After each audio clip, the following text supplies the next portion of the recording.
Kia ora, talofa, namaste, haere mai, and welcome to the Niche Cache. This is our podcast, the weekly podcast where we chat about Aotearoa sport, and we tend to go fairly deep into the estuaries, into the rivers, into the nooks and crannies, the mountains, the parks, the green spaces of Aotearoa sport.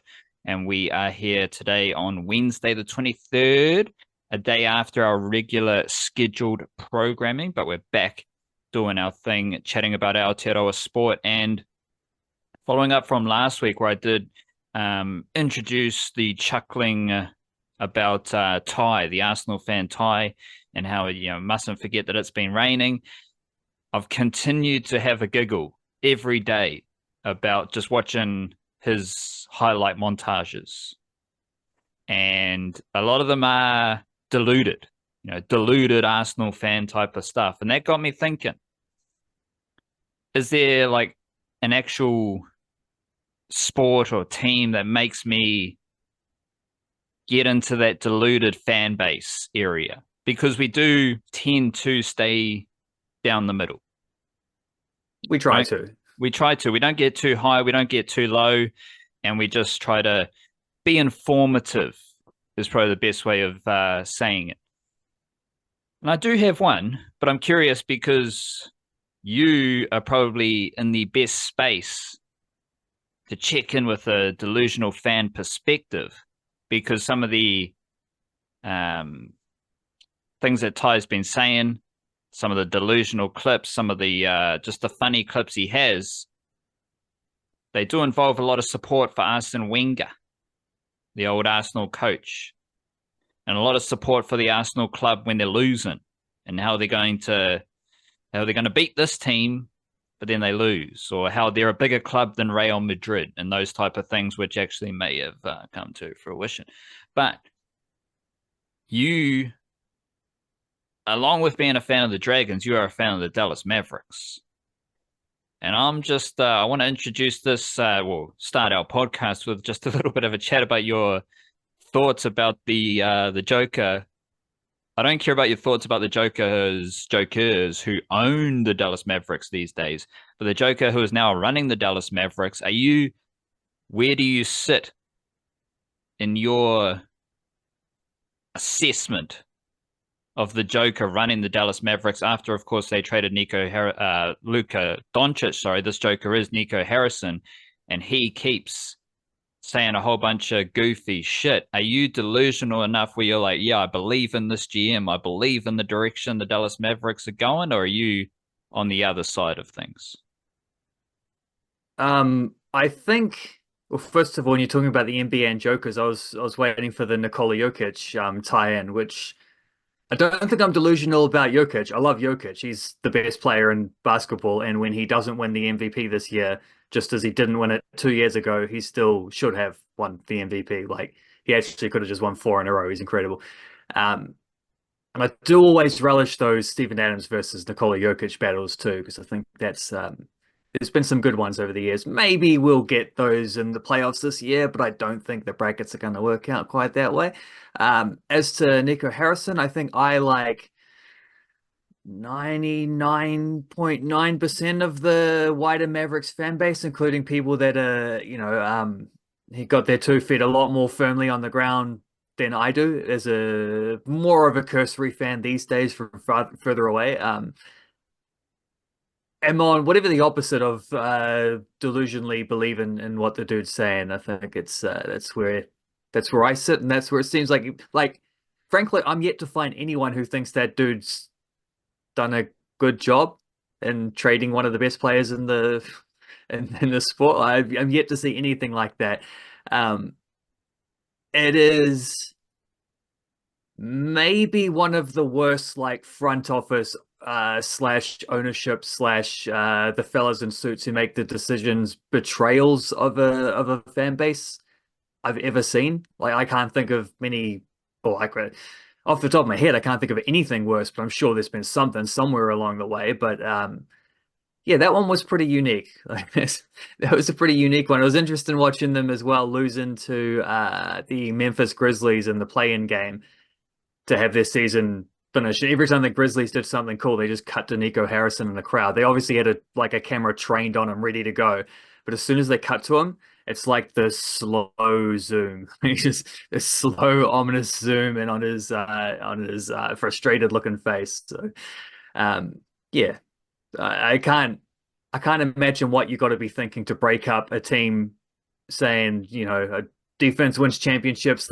We can't win anything with this fella when you literally made it to the NBA finals the year before with a team that he outbuilt, because it's not like he turned up on day one and traded Dončić. So that has been a weird one to perceive. I've struggled to find much perspective on that, but I think that's just because it's one of those rare cases where the obvious perspective is just overwhelmingly true. Like the big fan pylon is actually right for once. With just the dumb things have happened.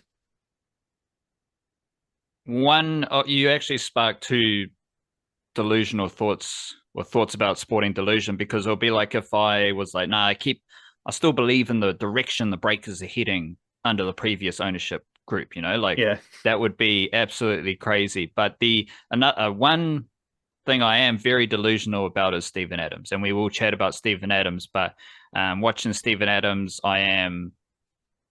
all logic just goes out the window, and I'm just like, yo, Steven Adams, you're the bro, you're the man. So I love Steven Adams, and I love watching Steven Adams play basketball. I will tease it a bit because we need to continue the introduction of the podcast.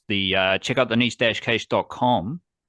Lots of Aotearoa sporting words are written on the blogospheres. We also do a newsletter, nichecase.substack.com. Sign up to that. You get a free newsletter full of Aotearoa sporting information every Monday and Thursday. We will be recording our bonus podcast tomorrow, which will be in the paid section of the newsletter. And of course, it goes out to anyone or to the Patreon whānau as well. We're going deep into our regular topics today in the podcast, and we'll see what's left over for the bonus podcast tomorrow. But we might do like a more Warriors versus Knights Anzac Day preview. We might go deeper into the Flying Kiwis department. We might even get really sad and wrap up the Wellington Phoenix season. I don't know. We'll see what happens, but we will be recording our bonus podcast tomorrow, which is available on Patreon and Substack. Join the Patreon whānau, a couple of dollars a month. It goes a long way in helping us do what we love to do and give you the Aotearoa sporting coverage we believe you deserve. So join the Patreon whānau, a couple of dollars a month. You get the full newsletter and you get the bonus podcast. You can also sign up for free to Substack and get our newsletter. There is a hefty free section in the newsletter every Monday and Thursday via Substack, but you can also upgrade to a paid Substack subscription and get even more Aotearoa sporting information that we write solely for the paid subscribers. And of course, we send out the bonus podcast as part of the paid section on Substack. If you're listening to this on Apple or Spotify, give us the old 5 stars if you can. Leave a positive review if you like it. And if you're on YouTube, hit the like, subscribe to our channel. And of course, your comments are welcome. We might not read them for a week, but because we love to get offline. That's the big thing here at the Niche Case. We're just doing the lo-fi thing, and we say what we need to say. We share what we need to share. And then we get out into Mother Nature and we just ground ourselves and enjoy the glorious lands of Aotearoa. You can also donate through Buy Me a Coffee if that's your buzz. Big up to everyone who appreciates the Niche Case and supports us financially or just being here with us, enjoying the deep dives into Aotearoa sport. We do dabble in a bit of mindfulness. So if you've got a bit of mindfulness, hit them up. I do. And I try to get like a relatively wide range of sources for these things. Usually it's just picking whatever I noticed like during the week, whatever stuck out. But at the same time, I am still reading Lord of the Rings, probably about halfway through the second book now. I kind of feel like I was going to say, I got to mine the source there a little bit more, and then I wanted to say something about Mines of Moria or whatever. I've got to mine Moria a little bit more, and or maybe the caves behind Helm's Deep, maybe a little bit better to it's got pretty dark and moory. You don't really want to dig too deep in there because you don't know what you're going to find. But this one comes from the heart of Fangorn Forest. I noticed every time in that book as well, when they go into the forest, there's the old forest on the edge of the Shire, and there's the Lothorian forest, and there's Fangorn Forest. Every time they go to a forest, everyone tells them how dangerous and dark and treacherous everything is. And then every time they go there, they find like a great friend. It's Tom Bombadil, or it's Galadriel, or in this case, the Barkman himself, with a name so long that it cannot be translated into common speech. But the people, they call him Treebeard. And Treebeard said, "Don't be hasty."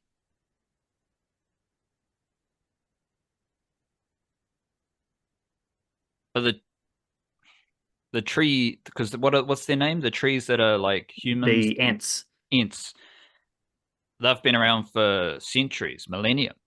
I think Gandalf said Treebeard's the oldest living creature in Middle-earth, which I'm sure they said that about Bombadil as well, but maybe even Treebeard remembers little baby Bombadil. So they've been incredibly hasty, they're just chilling. They're just passing time. They are the definition of my favorite piece of wisdom: slow is smooth, smooth is fast. I also have a paragraph. I don't know what. No, it's not a paragraph. A passage from Lord of the Rings, and it's something that I alluded to earlier. And because you offered some Lord of the Rings mindfulness, wait. So, what was your interpretation of "Don't be hasty"? Because I still believe they were rather hasty, but of course we shouldn't be hasty because that's another. Wait. You got my mind racing here because there's another bit of mindfulness from Lord of the Rings where it's shortcuts lead to long delays. Yeah, I remember that. Which is I read that bit recently. Hand in hand with the haste. Indeed, and yeah, I don't know that the Ents are definitely the least hasty. They took like 2 days to have a meeting to decide, but then as soon as they decided they're going to go torch old mate Saruman's castle tower, whatever it is, they did that pretty quickly. So they picked up the haste when they needed to. But I guess they're patient, they're calm creatures, and they were very thoughtful about what they're going to do up until the point where they decided they were going to do it. Except for that one dude. There's one Ent who leaves early, and he's like, they said he's one of the young, one of the hastiest of the Ents. He decided midway through the meeting that he had already made his mind up, and so he went and hung out with the hobbits for the rest of the Ent moot, they called it, the Ent moot. Yeah, I don't know. You just take your time, be deliberate with your decision making. Don't rush things. Be like an Ent. And that sums up the niche case, really. We're doing the lo-fi thing, we're slow movers, and we're doing it our way. And then there is this passage, and I will encourage my comrade, the listener, to just think about the Aotearoa vitamins when you're listening to this, because it is crazy. Here we go. Smoke then, and think of him, said Aragorn. For he was a gentle heart and a great king who kept his oaths, and he rose out of the shadows to a last fair morning. Though your service to him was brief, it should be a memory glad and honourable to the end of your days. Mary smiled. Well then, he said, if Strider will provide what's needed, I'll smoke and think. I have some of Saruman's best in my pack. But what became of it in the battle? I'm sure I don't know. I'm not sure if this is the actual name, but it says, Master Meridak, said Aragorn. If you think that I've passed through the mountains in the realm of Gondor with fire and sword to bring herbs to a careless soldier who throws away his care, you're mistaken. If your pack has not been found, then you must send for the herb master of this house. And he'll tell you that you didn't know that the herb you desire any virtues,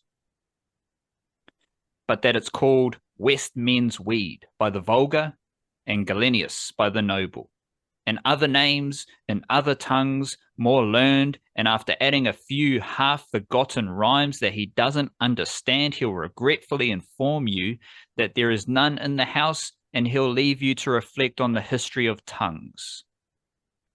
And so now I must, now must I, for I haven't slept in a bed such as this since I rode from Dun Arrow, nor eaten since the dark before dawn.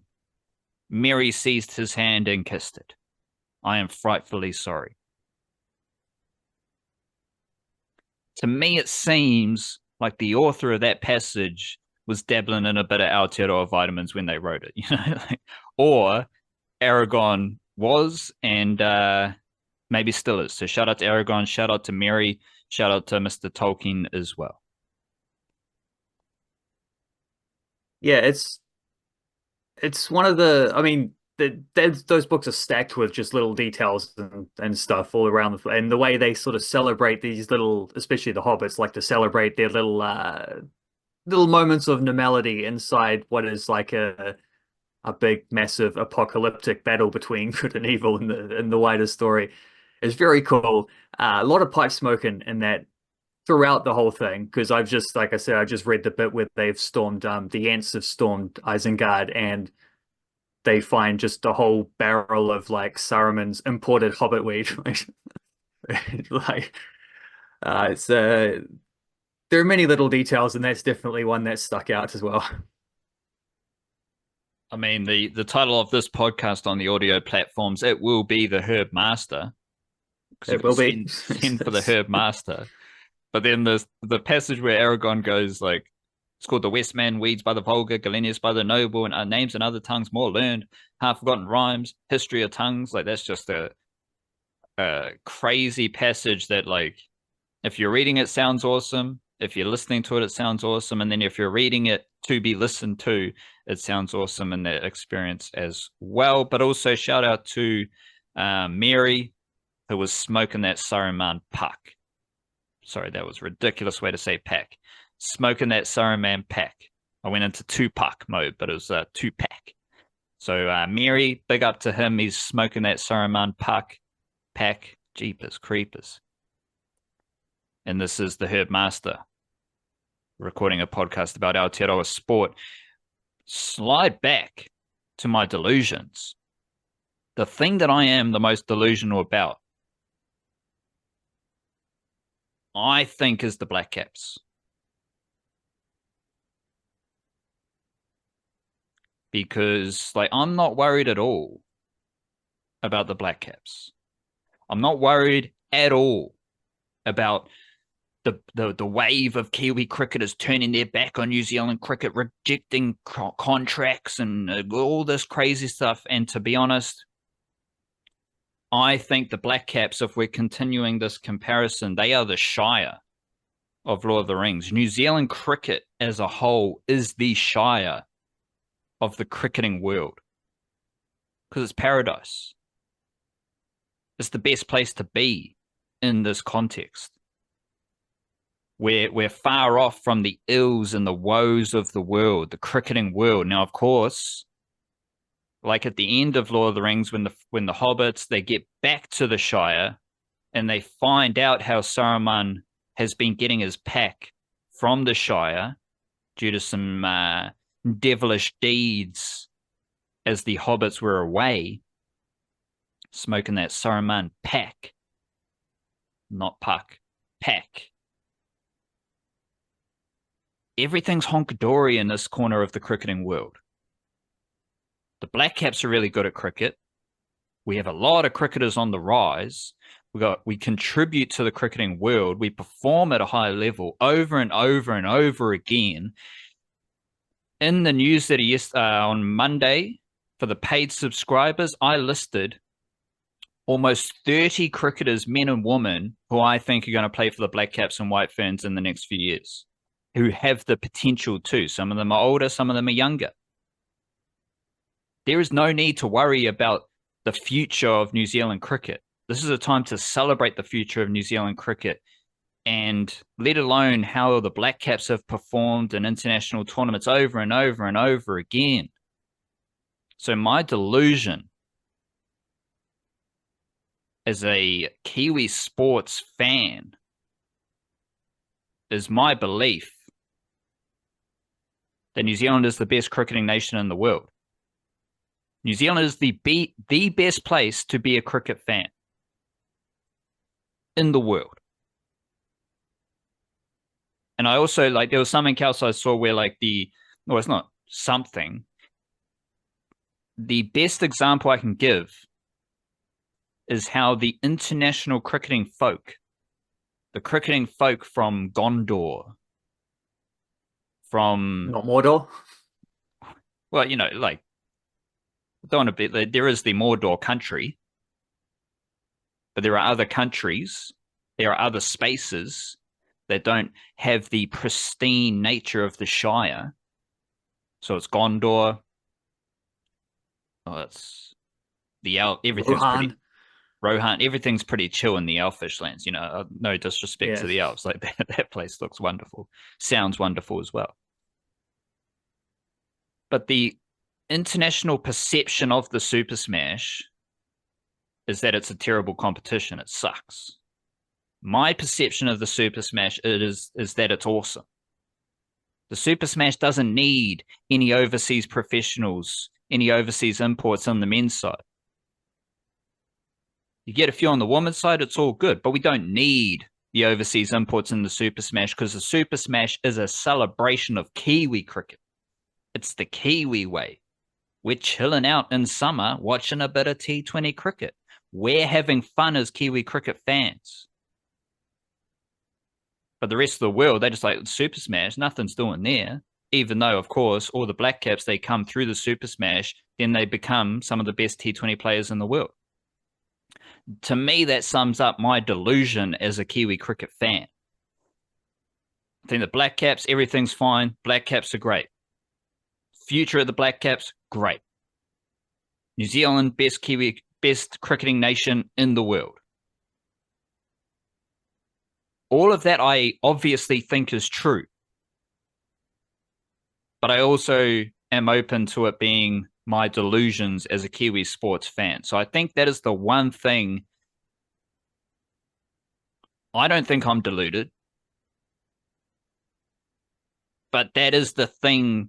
When I enter that space, that is the thing that makes me feel deluded because it seems like such a crazy thought. And while I'm fired up on this topic, I am aware of how ungrateful the cricketing world is.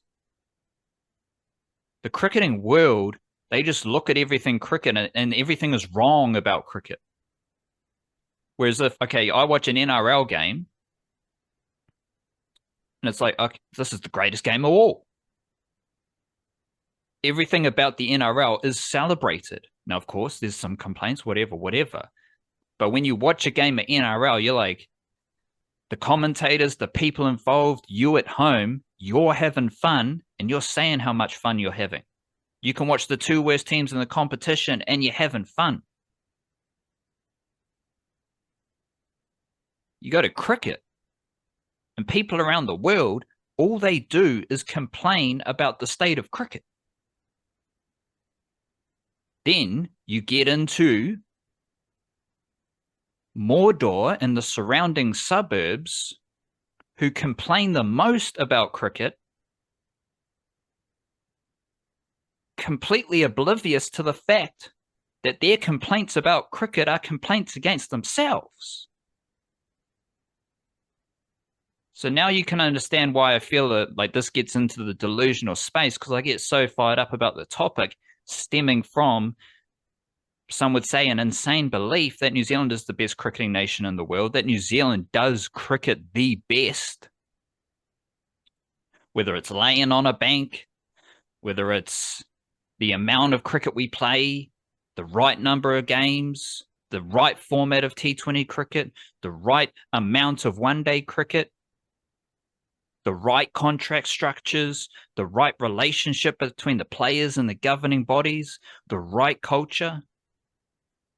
New Zealand does cricket the best, and that is the most delusional thing I think I can think of as a Kiwi sports fan. See, I didn't even think that's delusional though, because maybe that puts me in the same basket though. But like, that just seems like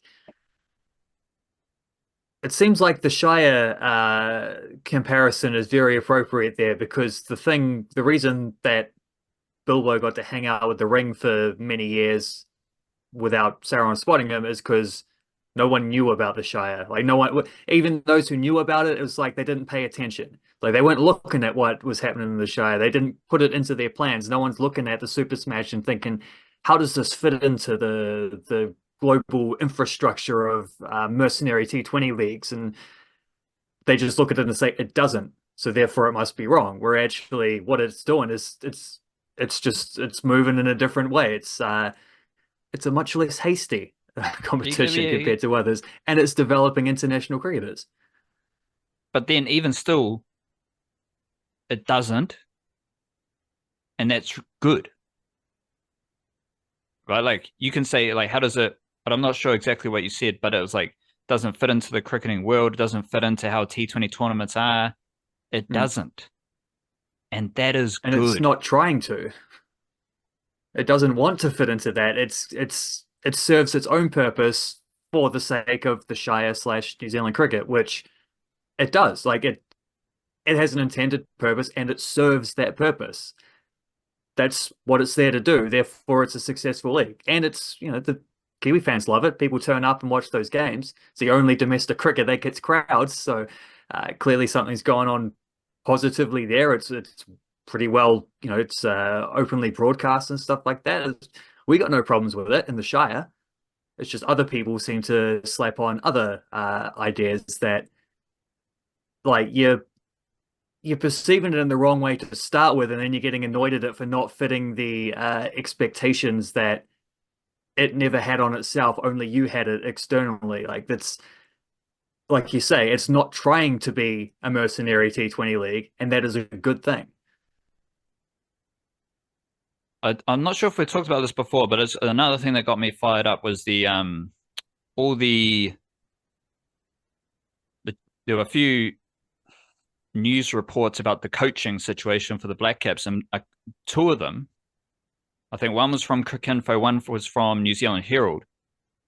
In their reports about the Black Caps coaching, they referenced the fact that a few players had turned down national contracts,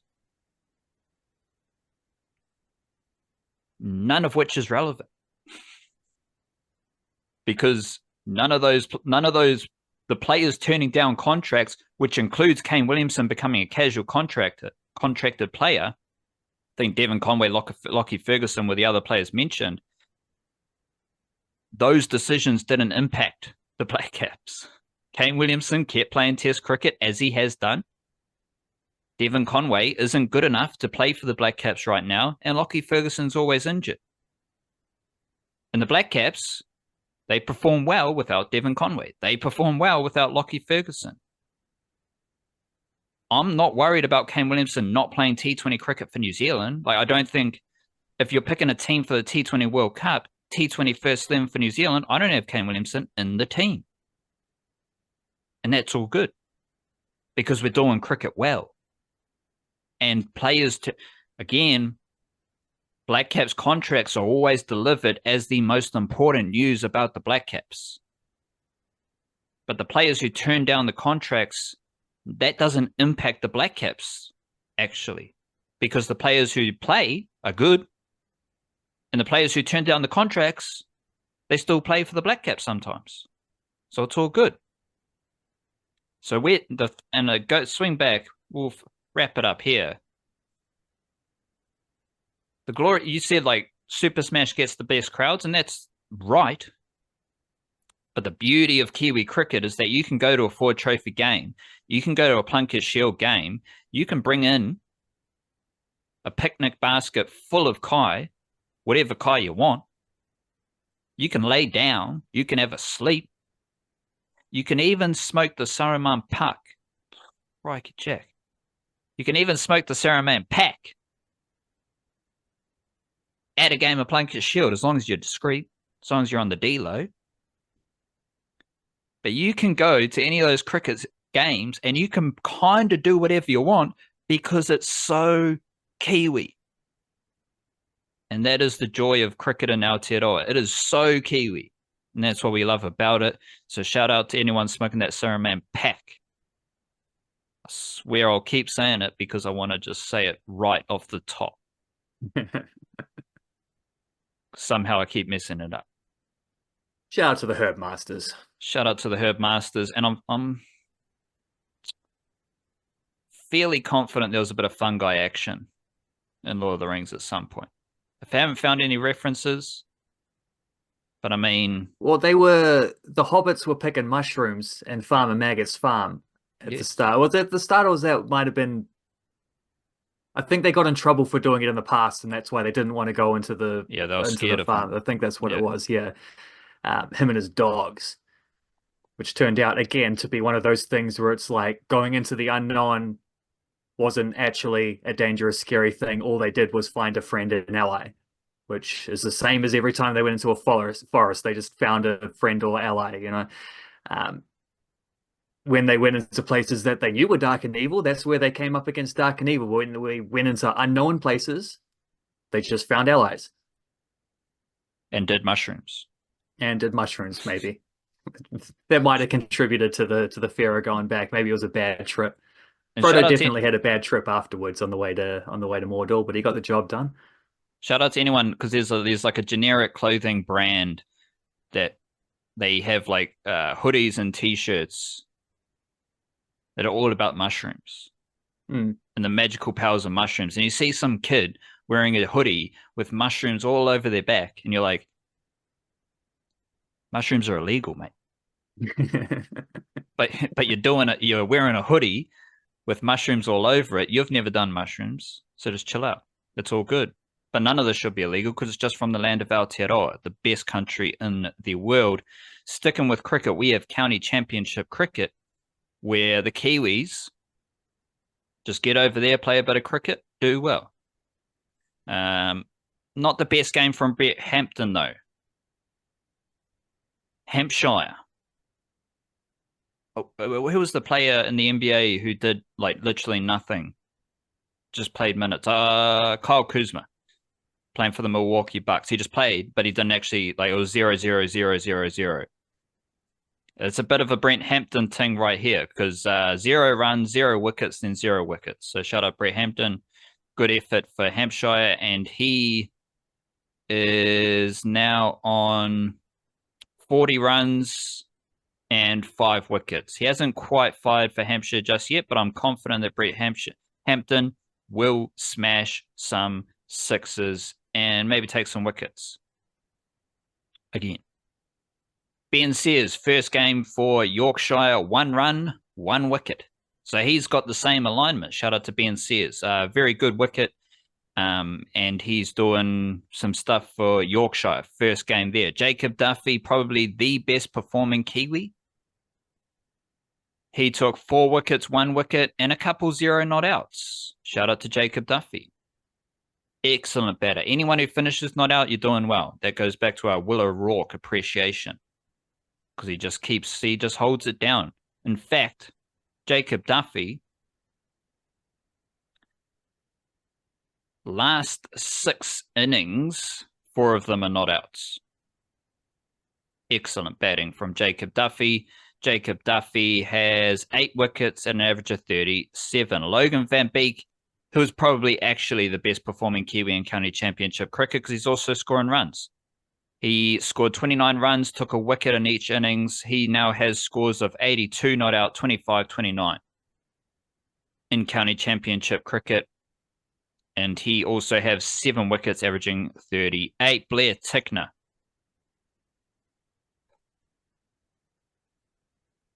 This game, he scored 22 not out, and he took 2 wickets.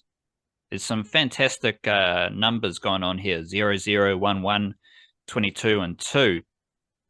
Tickner has scores of 26 and 22 not out, as well as taken 2 wickets, 3 wickets, 2 wickets in his 3 innings so far. So maybe best performing Kiwis in county cricket, we go Logan Van Beek, Blair Tickner, Jacob Duffy. I'll go Brett Hampton, then Ben Sears. So shout out to them in county championship cricket. You got any other final cricketing thoughts? Are you just tracking the Kiwi or tracking the cricket medias? Anything pop up in your radar? Or anything from the newsletters or anything like that? I'm fairly zoned out of the cricket stuff at the moment, being the off season. But I'm pretty sure one of those Jacob Duffy 0 not outs was part of a fairly big 10th wicket partnership as well in a run chase where they didn't quite get there, but they put on 50 plus for the stand and he got 0 not out. So obviously a little bit of strike farming from whoever was at the other end, but also Jacob Duffy didn't get out. The partnership wasn't broken because the last dude got dismissed. He did his job. He hung in there. He only faced 12 deliveries though. That's 12 deliveries that could have been wickets. Any one of those 12 deliveries could have been a fatal one that ended the innings, and he got through them. It's not 0 off 50 plus or whatever it was. Jeff Allett way back in the day did that for the Black Caps. Wasn't quite that, but you're doing your job as a number 11 batsman if you're hanging in there, supporting the fella at the other end. I'm sure he did plenty of running between the wickets. Twos and fours. Well, twos and ones in the twos and then ones on the last ball of the over, I'm sure, is generally the strategy. If I told you that Will O'Rourke averages 3 in test batting, and that he has batted in 18 innings, how many not outs do you think Will O'Rourke has? I know there's a fair few. Let's say, what do you say, 18 innings, so half of them would be, no, I'm going to say more than half. I'm going to say 11. 12. 12. Hey, I still went low. It's pretty similar. So first class batting, he has batted in 34 innings. He does average 7. How many not outs does Will O'Rourke have in 34 innings of first class batting? Well, at least 12, because he's done that in the test stuff. So I'm going to say 20. 22. Hey. Will O'Rourke. Top 10 batter New Zealand's ever had. The Houston Rockets did lose their first game of the NBA playoffs against the Golden State Warriors, and having really watched Steph Curry from like an opposition perspective, I understand the how terrifying it is, because at any moment that dude can just drain a bucket.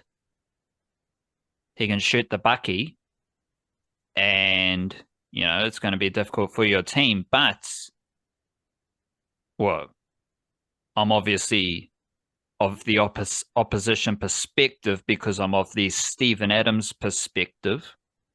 And if I'm of the Steven Adams perspective, and if I'm kind of delusional about my Steven Adams perspective, obviously I'm going to say that Steven Adams was the best player for the Houston Rockets in that game.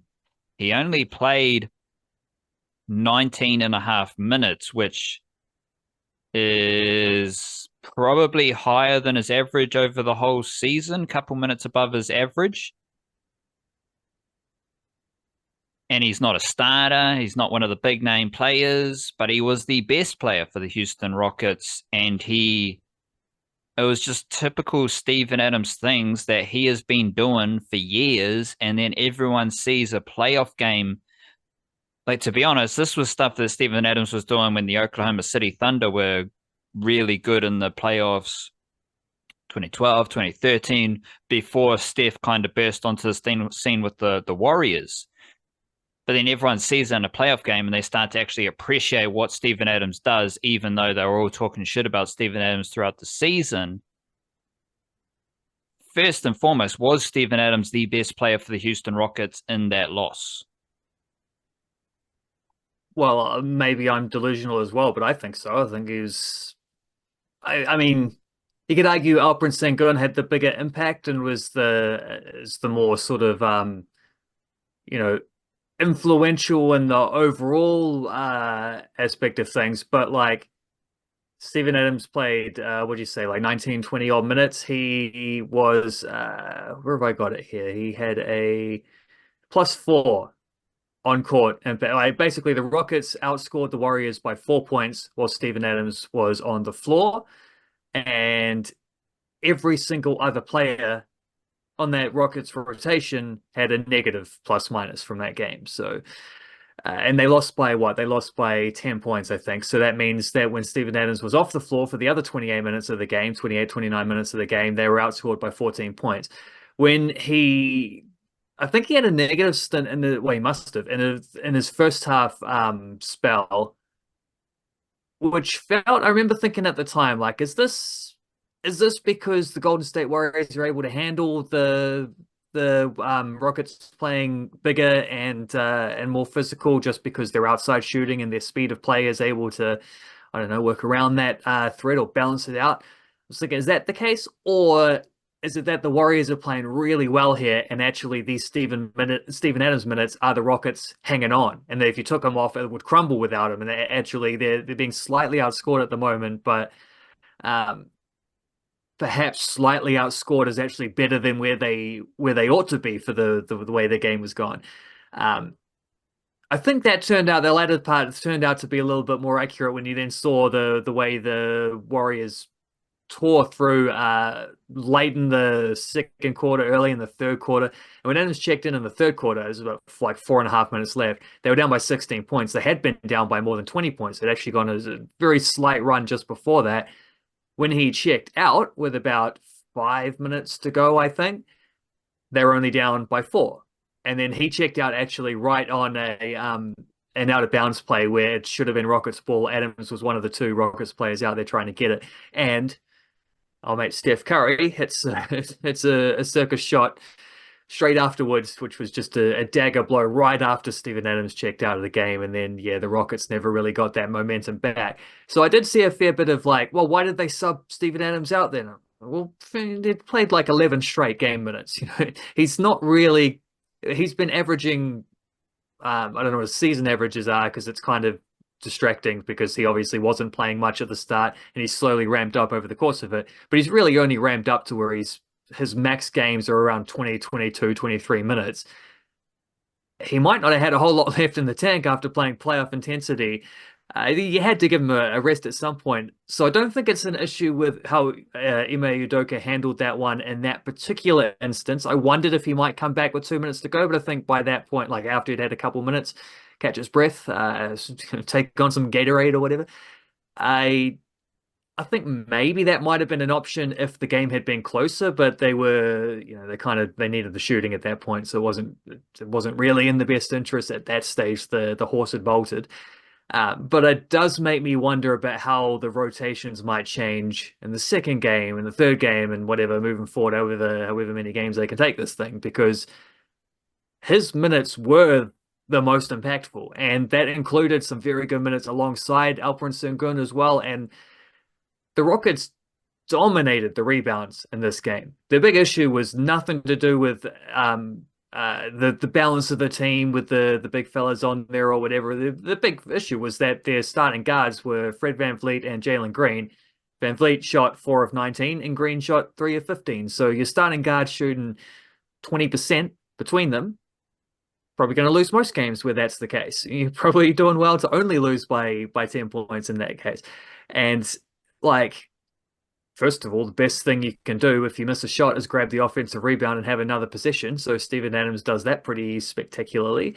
But also, it's not just that he does it spectacularly, it's that his whole team rebounds spectacularly while he's on the court, whether he gets the rebound or not, because everyone's so focused on what Adams is going to do, and he might hold up two guys and still grab that board, or it might just bounce somewhere else to where someone's free because everyone's focusing on where Steven Adams is and not where Alperen Sengun or Amen Thompson or whoever happens to be. So it was disappointing. Where you second seed up against the seventh seed, you don't really expect to drop that first game at home. But I do think they will have learned quite a lot from that game, and specifically would have learned quite a lot in how they use Steven Adams. So whether that rotation changes a little bit more now to where maybe he comes in a little bit earlier, maybe he finishes the first half, maybe even finishes the fourth quarter, like maybe changing that a bit more. And they always can do that because they have the flexibility of being able to put Sengun and Adams on the court at the same time with that proven double big lineup. So you can just like mix and match a little bit and adapt how you not so much how you use Steven Adams because the role doesn't change, but when you use Steven Adams so that maybe they just stop the Golden State Warriors from getting on some crazy runs like that. But then at the same time, like also the guards are going to shoot better than that moving forward. And potentially you're not going to get Steph Curry and Jimmy Butler absolutely destroying you every single game. They might do it most games, but it won't happen every single game. There are plenty of reasons for the Rockets to still be quite optimistic about this, despite dropping the first game. They are the higher seeded team. They have had a fantastic season. The Warriors are probably about the most dangerous seventh seed you can get because they've been a different side since they traded for Jimmy Butler mid-season. But I still quite like this matchup. And Adams has had some good, like you'd imagine the Golden State Warriors with their like the small ball death lineup of old, which obviously doesn't exist anymore because Klay Thompson doesn't play there anymore. But you think of that team being quite emblematic of the smaller, faster, lots of three-point shooting modern NBA. And Steven Adams being like the antithesis of that, but he's always had really good performances against the Warriors. There was that, I think this is the third time he's played against the Warriors in the NBA playoffs. He was the legendary 2016, I think it was, series where him and with the Oklahoma City Thunder, that was the best Thunder team that he was a part of. That was when they were 3-2 up, and then they lost the last two games, lost game 6, lost game 7. And then that was in the Western Conference Finals. And then Kevin Durant, the very next season, left the Thunder to join the Warriors straight after that. And then there was a couple of years ago with Memphis, he also played against the Golden State Warriors there, where that was right after the Minnesota series where he had been benched because the matchup against Towns wasn't working very well. Then he got COVID, so he missed the first couple of games of that. And then people forget this because the Grizzlies lost that series, but Adams came back and was awesome for the last probably 3 games of that series. He was fantastic. It's just that Ja Morant got injured midway through this. Like Ja Morant got injured before Steven Adams checked in for the first time in that series. So they actually never overlapped, and Memphis were playing without their best player for the rest of that series. And they did lose, but Adams was really good there as well. He was really, really good in the 2016 series, which is the one famously where Draymond Green kicked him in the nuts and whatever. Like, I noticed the first time Adams got the ball in this one, the very first touch he got, he did something very uncharacteristic and just like charged to the hoop and tried to dunk it, which I don't know if that was most likely it was just let's show them something different, and like they think they know what to expect here. Let's show them something different and keep them on their toes at the very first instance. I like to also think it was his attempt at maybe just humiliating Draymond Green at the first opportunity he could get. So it didn't work because he missed the dunk. But I think there's maybe he won't show it, but there probably is a little bit of a point to prove that he'll feel about that one as well. But like I say, he's played very well against the Warriors in the playoffs in the past. He played really well against the Warriors in this first game, and I suspect that will continue. And I'm sure right now the Golden State Warriors are sitting there crunching like, yeah, but how do we combat this? Because we can't do much about their shot making. Those shots, they go in or they don't. So we assume that the Rockets will be able to score more points next time around. But how do we deal with those Steven Adams minutes, which we didn't do so well at the first time? And I don't know how they do because they just don't have the size to match him. They do have that the postman, Quinton Post. And that was the first play I saw of this game as I got home, rushed home to catch the last quarter, was their Houston shooting a free throw, and Post and Steven Adams, they're getting physical, on the side. And like, if you're because Post is a young dude, his first season in the NBA, I think. So he's coming up against Steven Adams. Like, Steven Adams has this like folklore about him. He is a Lord of the Rings character in the NBA, just how physical, like, I don't know, like Steven Adams in New Zealand, he's just a big dude, right? Like, we got a lot of big dudes in New Zealand who are freakishly strong. It's not, I don't know, doesn't feel that unique. But in the NBA world, Steven Adams is the strongest dude on the planet and all this stuff. So young post, he comes up against Steven Adams, he's getting a bit niggly. They're pushing each other. Post, he understands what he needs to do against Steven Adams in that moment. Steven Adams, who is the best rebounder in the NBA, he is also the best screener in the NBA. Two things which seem really important in the game of basketball. So what does Steven Adams do? He's getting physical, bang, he dips away. And I was just like, classic Steven Adams. Because he's got the little rip move that he does, where he gets you leaning right in, and then he sort of shoves you in the direction you're leaning and spins back out the back way. That's what I'm saying. Yeah, he dips away. That is veteran savvy, but also just making the most of the reputation. And then immediately after that, he got a big rebound on the defensive end. That's what Steven Adams does. You also mentioned the Memphis Grizzlies. Got to add, best period of the Ja Morant Memphis Grizzlies era involves Steven Adams, and they've only got worse without Steven Adams.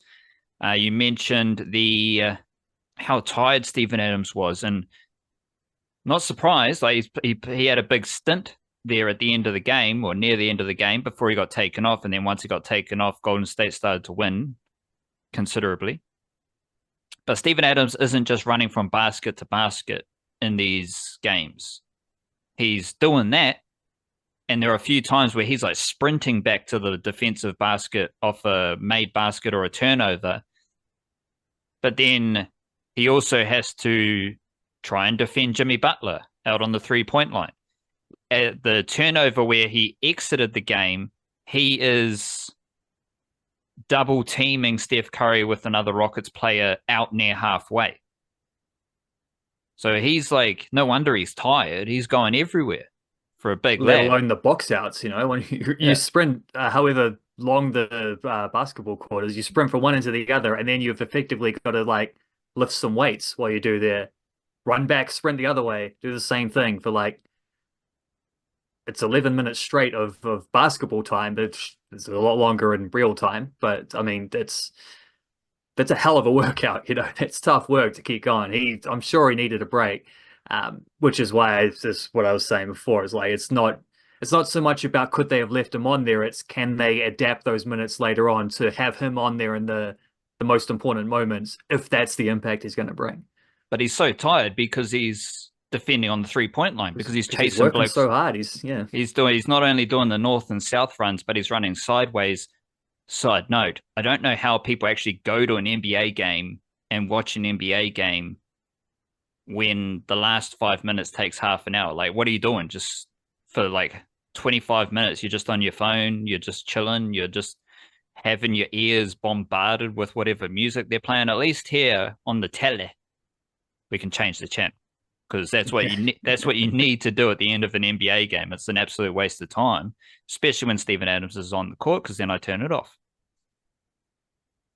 So no wonder Steven Adams was tired. But then another thing I've also been aware of with the Houston Rockets is it's a young team. They're not that young, though, because Steven Adams is an older player. He's a veteran player. Fred VanVleet, he's a veteran player. Dylan Brooks, he's a veteran player. I think Jeff Green is also on the team. He's a veteran player, but he doesn't play as much. So they do have younger players, but it's not like this is a team full of 20-year-olds who have never done anything in the NBA. No, there's some older players on the team who are very important to the team, who are guiding the youngsters on the team through this experience. So I've always thought, because obviously my Steven Adams perspective, anytime someone talks about the Houston Rockets, it's, oh, they're a young team. They're the youngest team. Well, I don't know if there's an average NBA age by team kind of chart. There is. I saw something like that, and I don't think the Rockets are the youngest team in the playoffs. I don't even think they're in the youngest three. I actually wouldn't be surprised if the OKC Thunder are the youngest team, and they're also the best team. Yeah, can you just quickly see if that's possible to find out? Because yeah, the Rockets are the Thunder. I did think about them because they don't necessarily have the veteran presence. Mm. But like when I hear someone describe the Rockets as a young team, the reason I'm following the Rockets is because of Steven Adams, and Steven Adams isn't a young player. So in my insecure Kiwi mind, I obviously instantly think, well, they're not a young team because they got Steven Adams. But then you're watching them and you're also like, well, Fred Van Vliet's on the court for most of the time. He's a veteran. He won a championship with the Toronto team. Dylan Brooks has been around for a while. Like those dudes are playing a lot of basketball for the Houston Rockets. So it's like, yes, they're a younger team. And as we'll hopefully find out, they might not be the youngest team, but they're key dudes. And I think they are the key dudes because Steven Adams, best rebounder in the team, best screener in the team, let alone the NBA. He's a key player. Fred Van Vliet, if he's shooting well, they probably win. He's a key player. Dylan Brooks, he's got to do some tricky defensive matchups guarding bigger dudes. He also needs to make shots. He's a key player. But the American style is you look at the young flashy dudes like Jalen Green and think they are important when, I don't know, I've never really seen Jalen Green actually do anything. But that Thompson dude, he's pretty damn impressive, and he is a young dude. So they do have those type of characters. And when you're dealing with like a Euro player like Sengun, there's another pet peeve of mine with basketball is they always refer to it as FIBA. He's playing in the FIBA. Well, that's the World Cup. Yeah. That's where you become a world. That's where you become a world champion by winning the World Cup, not by winning the NBA. And they don't like, oh no, he's playing FIFA now. No, he's playing international football. It's not FIFA. It's not FIBA basketball. It's international basketball. The highest level of basketball you can play. Oh, that got me fired up. It's like rugby league, where State of Origin's the highest level of rugby league. I was like, oh, I don't know, because we don't play it. So, can't be. But who's to say how experienced or inexperienced Sengun is? Because he might have been playing European basketball since he was 10. Like sometimes that happens. Happened with Luka Doncic, your mate. Yeah. Who's no longer your mate. He's still my mate. That's it. Because there's been that. No, I'll save that. He's still your mate, but you're not a Lakers fan. No, yeah. There's only one Laker that can be classed in that. But you are a Nico fan. Big Nico fan, you. Do you have the average age thing? Which Nico? As far as, yeah, I don't think there's not like a scientific way to say exactly what youngest team means, but Basketball Reference do have a thing of the playoff teams, which is their average age, which isn't balanced for how many minutes you're playing on the court or whatever. All this is what I mean. Like it's hard to get the scientific perfection. So this is a raw estimate kind of thing, but they have the Houston Rockets second youngest, slightly younger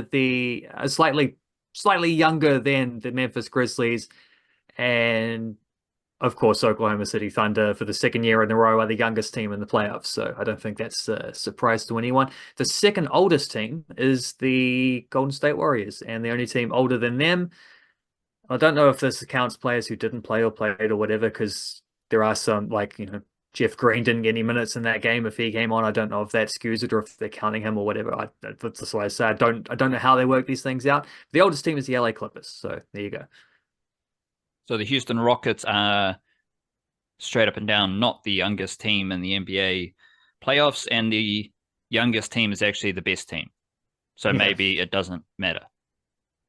Let's get to the real basketball, the best basketball in the world right now, and that is the Aotearoa NBL, where the Wellington Saints and Canterbury Rams are top of the table. I did catch a bit of the Canterbury-Otago game, which Otago came very close to winning in Canterbury, in Christchurch, at the illustrious Coles Stadium, maybe. but the Canterbury Rams got the win in that game. Shout out to the Indian Panthers. They are now 0-8. Good stuff from them at the bottom of the ladder. Really useful addition to the NBL, the old Indian Panthers. There's also the Nelson Giants who are 0-7, so that's less cool. And I don't want to make any jokes about that. The Wellington Saints, obviously, they've been boosted by the return of Shea Illy. Got our favourite basketballer, Hiram Harris, there. And, of course, Liafa, who is returning to the Breakers, a key player there as well. Canterbury Rams, Taylor Britt was busy.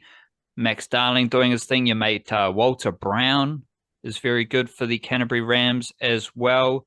What have you made of those two teams at the top of the ladder? Of course, we talked about it last week. The two dynastic teams of the NBL, the traditional dynasty and the recency bias dynasty of the Canterbury Rams. You got any notes or observations about those two teams? Well, they do seem to be setting themselves slightly above the crowd as the two best teams of the season so far. I still think the Tortara are on their way up, having just had late additions, but haven't quite translated that into a big winning streak as of yet. And I think Franklin had a big loss this weekend, didn't they? So they've dipped slightly. Taranaki had a good win though, so they actually beat the Tortara this week in a back and forth game. That was a wild one. I don't know if you saw that one on it's either Sunday. I think it might have been on Monday.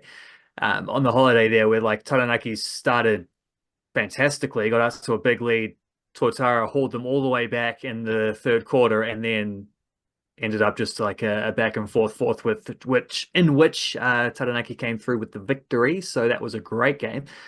But yeah, the Saints and the Rams there, I feel like they've put just a little bit of distance between themselves and the rest of the competition of late. And those are two very good teams.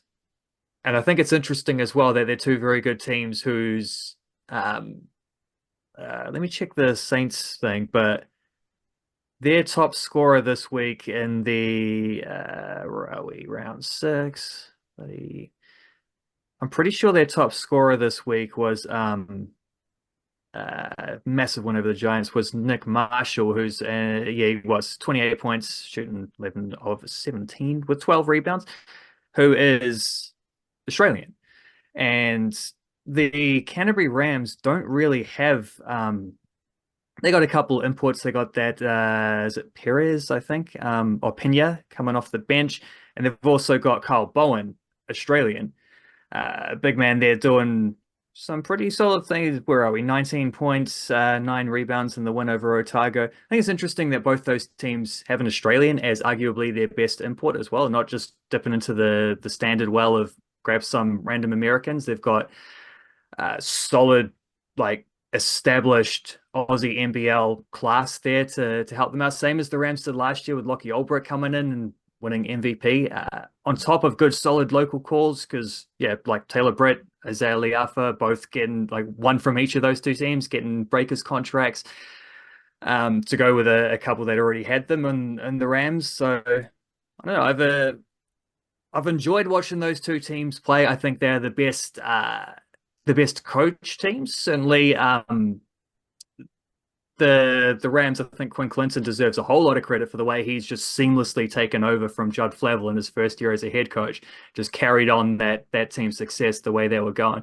And obviously Aaron Young, first year with the Wellington Saints as well, doing excellent things, but he's a more established, more proven quantity as a head coach in this league and beyond. So yeah, I think those are the two best teams, and I think there's a little bit of daylight now between them and everyone else. So there's some catching up to do as far as everyone else is concerned. In our news city, you went some Kiwi stat leaders, which was published on Monday evening. So the stats might be a little bit out of date, but it does give a nice snapshot of the best Kiwis involved. Corey Webster, he was leading the points per game category and the assists per game category for Manawatu. Manawatu also have Dontae, Russo-Nance. So Manawatu, they are 6th, 5 and 4, but they do have a veteran Kiwi who's probably the best Kiwi in the league, if not the best player overall, in Corey Webster. And then also the younger guard in Dontae Russo-Nance doing some good stuff. I did have to look up Alonzo Burton because you had him in the 3-pointer Kiwi list, and I was like, I'm going to get a bit judgmental and have to Google your name because I'm not sure I've heard about you in a Kiwi sense, but he born in the Hawke's Bay, and there's something here. Shout out to the Southland Tribune, sorry, mispronouncing words all over the show today. The Southland Tribune on Substack because he loves living in Invercargill. Big man, Bombadil Burden, loving this Southland of Aotearoa. The spotlight I want to put on here, though, is Jackson Ball and Carlin Davison, because we've talked about them at the start of the season, and they seem to be holding steady with good production over recent weeks. Jackson Ball averaging 23.4 points per game at the time of our newsletter dispatch. And then Carlin Davison was top 5 for points per game and assists per game and rebounds per game. So shout out to Carlin Davison. A lot of hype about Carlin Davison at the start of the season. How are you enjoying his progression as we settle into the grind of the NBL, where the games are every other day and you got to be showing up? Yeah, well, nothing's changed with Carlin Davison. He started fantastically and he's just kept on going.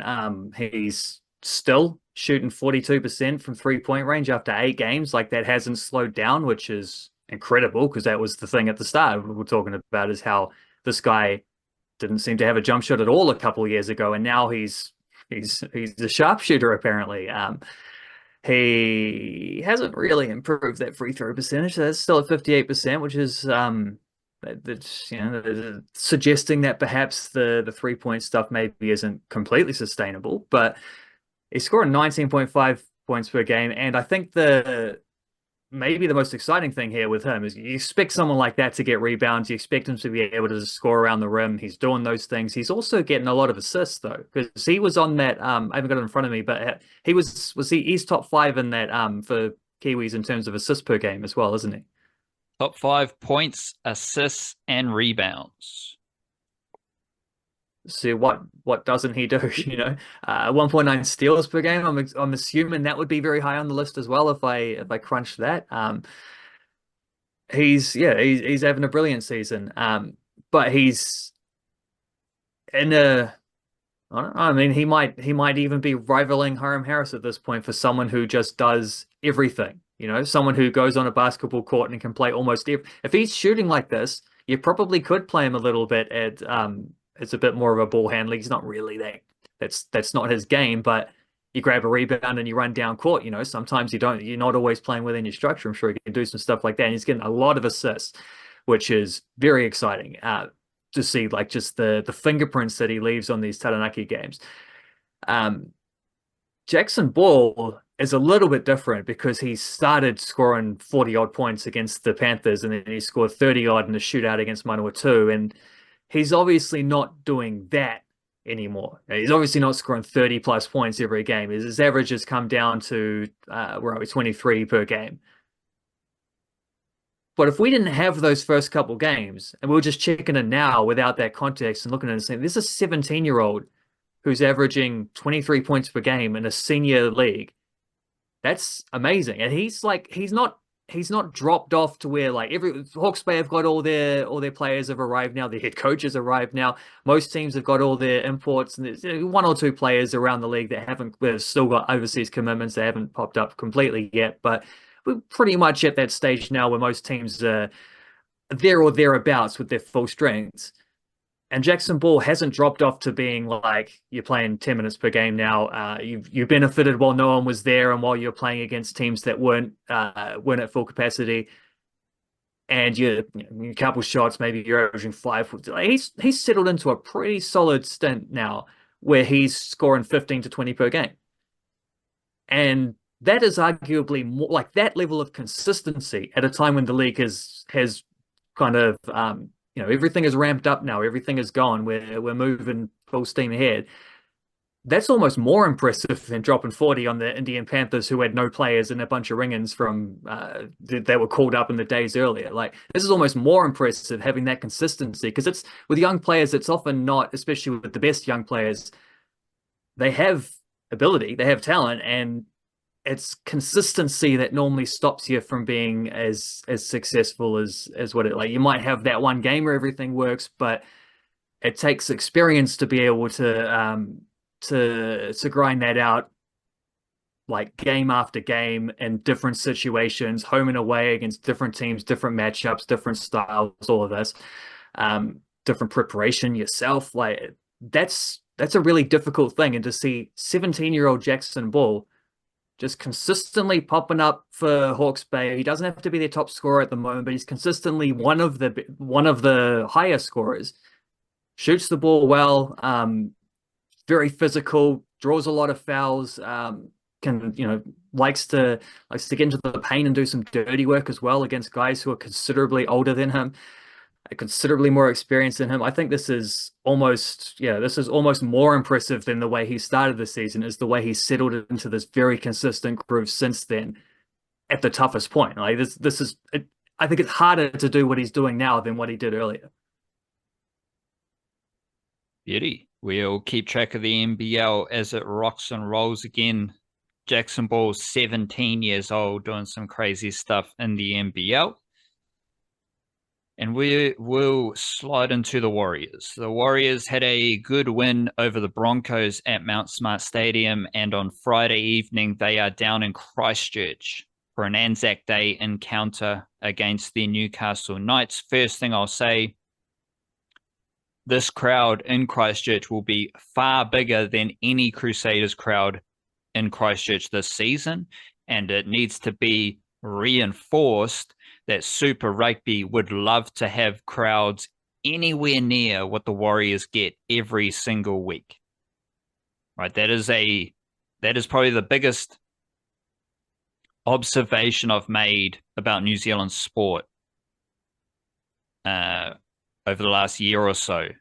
But because it's not really talked about, right? Like, rugby union is still viewed as the biggest thing in Aotearoa sport, except no Super Rugby crowd comes close to the crowds that the Warriors get, whether it's at Mount Smart, whether it's in Christchurch, whether it's a preseason trial, because that game against the Storm in Waikato, in Hamilton, that crowd has been bigger than any Chiefs crowd in Hamilton this year. Needs to be said. What also needs to be said, and something that has been doing the rounds of the, let's go with strange Aussie media, all of which is like, we're two white fellas, we're two half Pakeha, half Palangi fellas. But anytime I see like the little faces pop up of your commentators, or you tune into NRL 360, NRL 180, it's just a whole lot of white dudes. And it's like, I don't think this really reflects the rugby league landscape, but whatever, because we are just two half Pakeha, half Palangi dudes. But I have, like, there's been this Lockie Galvin situation, and there's a lot of agent chat, because the agent Isaac Moses is being blamed for this situation. First and foremost, the player employs the agent. So any situation where there's something like this happening where people want to blame the agent, well, then you're just trying to make the agent seem more like a big deal, like a celebrity. They are a big deal because they're doing all this crazy stuff. No, they are doing what the player wants because the player pays them. And if the agent is not doing what the player wants, if the agent is doing the opposite of what the player wants, they're a shit agent. So who cares about the agent? It's about the player and what the player wants. But everyone puts Isaac Moses on a pedestal. Oh, he's tearing apart the club. He's doing another exit job. Isaac Moses is to blame. I don't care about the agent, good or bad. It's about the player because the player employs the agent. They pay the agent to do what they want to do. Yes, Lachlan Galvin's 19 years old. He might not know better. He might be a young fella, and that's a lot of blame to put on the young fella. But that's what's happening. But it's also an interesting situation because old mate Andrew Webster here, he is always mentioned as an Isaac Moses client. I am interested in this because the Warriors were one of the clubs where Isaac Moses had his tentacles. He had Stephen Kearney, and that was like the Stephen Kearney, the Adam Blair, the Blake Green. That was basically the Isaac Moses era of the Warriors. In that era, Cameron George was the boss man team. He was the Bombadil of the Warriors. I'm not sure when Mark Robinson became owner, but it was around that time. So the owner, Mark Robinson, and Cameron George experienced what it was like to have an agent with their tentacles in your club. In that context, the agent is a little bit more important because they are servicing the coach and they are servicing the player. So multiple players and your coach are employing the agent to do what's best for the players and the coaches. So then they become intertwined. The best thing for the coach is to keep his job. To keep his job, he wants reliable players. So then he goes to his agent. Can you get some reliable players? Can you get us Adam Blair and Blake Green? And so on. But Cameron George and Mark Robinson experienced all of that joy. Why would they then just bow down to Isaac Moses again and hire Andrew Webster for the same experience? That's where a little bit of doubt creeps into my mind, because the way the Warriors are being run now is very different to how they were being run during the Stephen Kearney era, which was all about the Isaac Moses connections. So Ortex bought the Warriors at the later in 2019. September 2019. That was still when Stephen Kearney was coach and a lot of the Isaac Moses players were still at the Warriors. So if Cameron George and Mark Robinson had a full experience of that phase, I don't believe that they would then allow another Isaac Moses client, apparently Andrew Webster, to then do the same stuff. So my point here, aside from getting into the nitty-gritty of whatever we're talking about, but my point is Andrew Webster is mentioned as part of this Isaac Moses kerfuffle because he is a Isaac Moses. It's like Isaac Moses is one of his clients, but Andrew Webster is also Isaac Moses is also a client of Andrew Webster because Andrew Webster pays him. So again, if we're getting back into that thing, if there's an issue at the Warriors, it's because Andrew Webster has an issue. It's not because Isaac Moses has the issue. It's because Andrew Webster is smart enough, dumb enough, whatever it is, to make Isaac Moses his agent and then co-sign the decisions that the agent makes. Because once again, in this situation with Galvin, it is being delivered as if Galvin has no say in the matter, when the whole concept of this relationship is that the player, Galvin, has all the say in the matter because the agent, his father, whoever else it is doing what the player wants.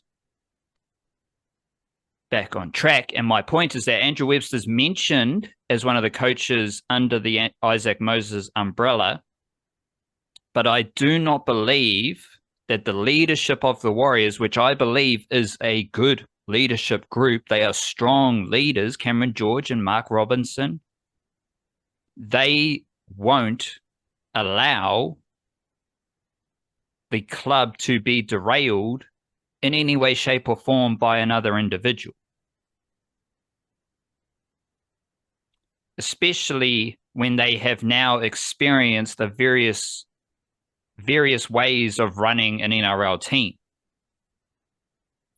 So don't worry about seeing Andrew Webster's name intertwined with the Isaac Moses stuff, is what I'd say. Yes, he may be represented by Isaac Moses, but I do not think the Warriors would ever allow Andrew Webster to rip apart the Warriors in any way, shape, or form via the agent. Do the Warriors have players under the Moses banner as well in the way that they did before? Like they had Kearney as a coach there, but they also had a bunch of players, like you're mentioning, running off the names, Blair Green, etc., in the past. They have a coach again under the Moses banner, but do they have the same sort of like chunk of the playing base, or I don't know how much of that information is even public, but I'd stick with apparently Andrew Webster is under the Isaac Moses thing, because there's still the waters are still a bit murky. But no, we don't. There's like the player isn't listed with the agent, because again, the agent, like who cares about the agent, right? Like you cover a lot of football. Do you know any agents' names? Only the bad ones. There you go. Only the ones who do what Isaac Moses is accused of doing, which is like bringing bulks of players at once and sort of manipulating clubs and trying to work out deals in that way. But no, if the agent does their job properly, you never have to learn who they are. And if they get you, like, it doesn't actually matter who Andrew Webster's agent is right now, does it? Because he's got the contract. He's got the contract. He's not in negotiations for anything like that. He just goes to work and does his job each day. He doesn't even have to talk to his agent until it comes time to negotiate the next one. Yes, but so my message is, because there are probably people who see Andrew Webster in these yarns from the Australian media, and they're worried because they may also know how the previous regime was operated, so they may be concerned. I don't have any concerns right now. But so we don't know who the agents of all the players are, because we shouldn't know, because it's not important to us, because it's all about the player, because the agent just does what the player wants. So it doesn't matter. It's just about the player. There may be a situation, though, where the Warriors just have a little bit more variety and they're using different connections. They're actually operating a well-run organization where there is a development thread throughout the whole club, where Australians from all different backgrounds with all different agent representations want to come to the Warriors. They're not coming to the Warriors because of the agent connection with the coach. So maybe, in summary, the leaders of the Warriors learned from that experience and they have tweaked how they operate as an organization. And there is nothing to worry about with Andrew Webster apparently being connected to Isaac Moses. There is also nothing to worry about with the Warriors' development pipeline, because for the third season in a row during the two Andes era, now again, going back to that previous discussion, I would add, now they have Andrew McFadden, who actually does a very good job of scouting and recruitment where it doesn't matter anything about agents, because he's just doing a great job at seeing the players and recruiting for their needs. I don't think the Warriors have ever had such a scouting and recruitment dude like Andrew McFadden at their club before. And now they do. And for the third year in a row, the New South Wales Cup Warriors are one of the best teams with a very young roster. So they are currently first, 5-1. Their only loss did come to the Newtown Jets a couple of weeks ago. Newtown Jets are second, but they've played an extra game. So the Warriors, for the third season in a row, have a good New South Wales Cup team that is, again, very young. So if I go back to the team that played on the weekend, both the New South Wales Cup and the Jersey Flegg Warriors had wins over the Dragons. So no biggie there, just good stuff. But the New South Wales Cup team only had a few older players. And by older, I'm meaning Kailani Goings, 28 years old. Geronimo Doyle's 28 years old. They are the only Setu 2, I think, is 26, and he just joined the Warriors, returning from Queensland Cup, which is a deep cut that we don't need to talk about today. We might talk about some more Warriors stuff, especially previewing the Knights game in Christchurch in our bonus podcast tomorrow for Patreon and paid Substack subscribers. How old is Morgan Harper? He might be 26 years old. He's 26 years old. The rest of the Warriors New South Wales Cup team that defeated the Dragons, they are young. Deon Amatuano, Moala Graham Telfer, Luke Hanson, Tana Boyd, Harry Durbin, Sam Healy, Rodney Tuipulotu Vea, Kalis Fatialofa, Eddie Aramia Toiava, Jason Salalilo, Toby Crosby, Makai Tafua. They're all in their early 20s, if not teenagers. I mean, the starting props in New South Wales Cup last week with Harry Durbin and Rodney Tuipulotu Vea, who are back down to under 21s this weekend. This is the third season in a row that the Warriors New South Wales Cup team has been winning with more young talent than older talent. That's a very important development wrinkle observation for starters. If your reserve grade team is top 4 for the third season in a row with a lot of young talent, that is something that is very impressive and it's like a cornerstone that you can build upon. It's not a cornerstone that the builder refused. It's a cornerstone that you can build upon. Especially when the Warriors are in a tough battle with the Broncos. And it's a really important game, I reckon. Like, they're at home. They've just come off a loss. The Broncos aren't at their best, yet the Warriors are still presenting opportunities to lose the game against the Broncos. It's a really tough game. And at the end of that game, Ali Leota was on the field.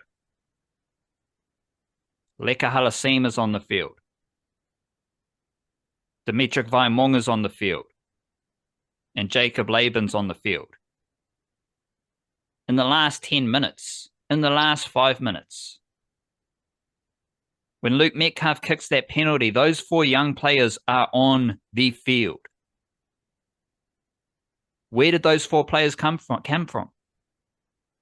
They came from the New South Wales Cup team that was very good in 2023. That was also very good in 2024. Now, all those 4 players, they weren't playing on the weekend, and a young New South Wales Cup team won 40-12. So now there's a pattern here. There is a trend of Warriors youngsters contributing at a very high level in the NRL and in the New South Wales Cup. Having those 4 youngsters on the field was probably my most interesting observation and something that I've thought the most about since then. Because Leotawa, he's playing 80 minutes at centre, like he's going to be on the field. But there's not necessarily a need for Halasima, Vaimonga, and Laban to be on the field together. Most coaches, most teams, they would get the senior players, but there's, as has been the another theme of the last season and a bit, the best Warriors performances come with their second tier players. Like that goes hand in hand with the New South Wales Cup team being good and the Warriors producing good young talent. So yes, like there might have been less opportunity to play some more experienced players, but Vaimonga's in the middle, Halasima's on one edge, and Jacob Laban's on the other edge in the most important phase of this game. That was very impressive, and that kind of boosted the win for me, seeing that happen, and then like making sure that was happening, like my brain wasn't tripping out. So going back through the substitute patterns, going back through the highlights to make sure that those dudes are on the screen together, make sure I wasn't tripping out.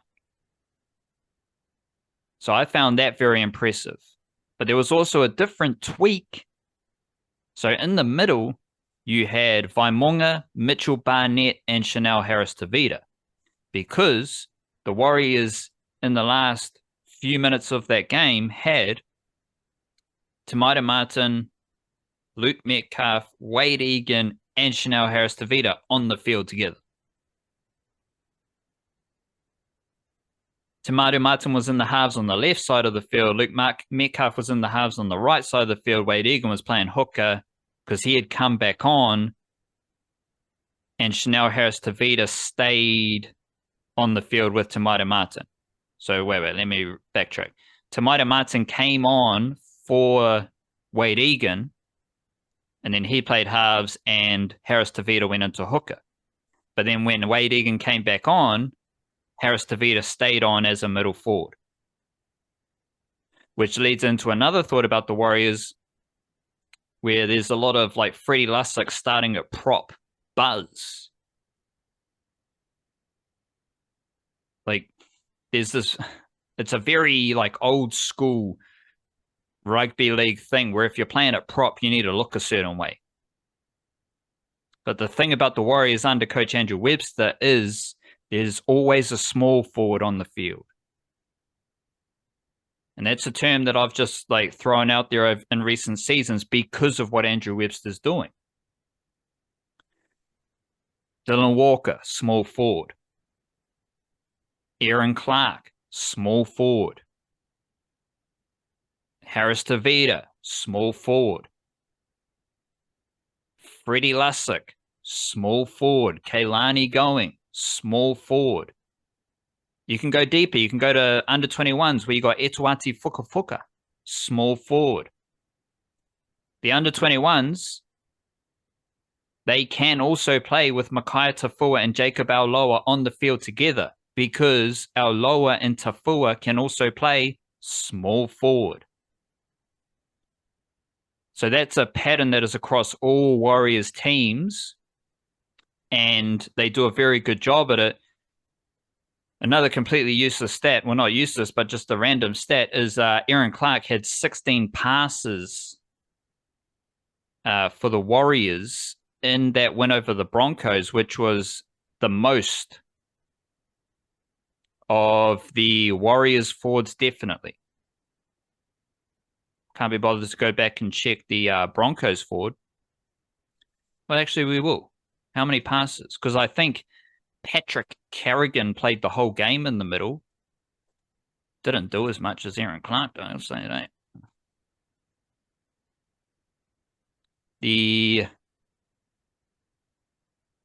So Carrigan had the most passes of a Broncos forward with 4 passes. Aaron Clark had 16 passes. Aaron Clark, also one of the most ruthless runners of the footy in the team, also one of the most ruthless defenders of the team, because the thing that I love the most about that win for the Warriors was how they smashed people. So it's like there's that style of play where they just turn over, they play the long game, complete your sets, turn it over down their end of the field, get your way down, run the ball, good runners, speed around the ruck, move the defenders around, kick it back to them, repeat it. But the Warriors, they're not at the Bulldogs level of doing this, of course. Like the Bulldogs, as I said last week, they play that physical defense the best. But in this game against the Broncos, they were just always smashing them. And that's something that, Aaron Clark leads. It's something that Halasima loves to do. It's something that Mitchell Barnett loves to do. Harris Tavita smashing Adam Reynolds. Like the Warriors, they want to physically batter you after kicking the ball down your end of the field. And when you're doing that for 75, 78 minutes, then you start to reap the rewards. And they definitely did that against the Broncos. I don't know if that led to the win because it was a back and forth counter, errors, mishaps all over the show, but maybe it did. Maybe battering the opposition just conjured a bit of fatigue for the Broncos and helped the Warriors get the win. Yeah, I mean, that and Ben Hunt dropping the ball for no reason when they're about to kick the winning field goal, and Reece Walsh booting the kickoff and Golden Point too deep and allowing Metcalf the chance. But then at the same time, like errors had kind of errors had sort of let the Broncos back into that game as well. And I guess the biggest, most glaring ones were Metcalf not nailing his kicks, his conversions, but then he clearly made up for that with a 50-meter banger to win the thing. So, but it was like that game was played in the middle of a cyclone, right? It was one of those games where I think errors were going to be necessary, regardless of anything else, and that physical aspect of it gets amplified. And I do remember a game you've mentioned a couple of times. It might have been the year before last year, where the Roosters came to New Zealand and won a very soggy wet weather game against the Warriors by doing smart footy things. And here it wasn't it was far from a clinical performance from the Warriors, but they did win in large part because they were not the team that made the errors at the end. And I mean, that feels like I don't know. That feels like a bit of growth for the Warriors as well, as being able to win a game like that in those conditions against a very good team like the Broncos. I think Metcalf's actually his biggest mistake was kicking dead late in the game, and then the Broncos had a 7-tackle set, but they were too shit to do anything with it. I think that's when Ben Hunt might have dropped the ball or something like that. Yeah. But it was part of a period where you're like, oh, the Warriors just need like a bit of polish just to get the job done. But they kept up with the mishaps. Something I did think about, which leads into like the Aussie mana of this team, because Capewell just rips in. He has a crack. He tries to make so many tackles that he misses a lot of tackles. So he's always got a high number of missed tackles, but he's like, he's a winning player.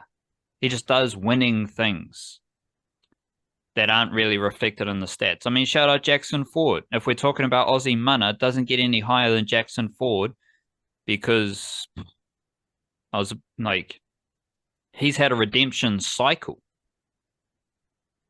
He started the first game, but the whole team was shit. It wasn't just Jackson Ford upon reflection. The whole team sucked. Then he goes back to the bench. Every week on the bench, he gets better and better and better. And then he's awesome, starting prop again against the Broncos. Wade Egan, equally as classy as he is tough. And Mitchell Barnett, the skipper. I mean, we had chopped up the clip of him talking about the tribute to Sonny Fye on the jersey. And then, like, if we're talking the Aussie version of James Fisher-Harris, it's Mitchell Barnett. And I think Luke Metcalf has some of this juice as well, because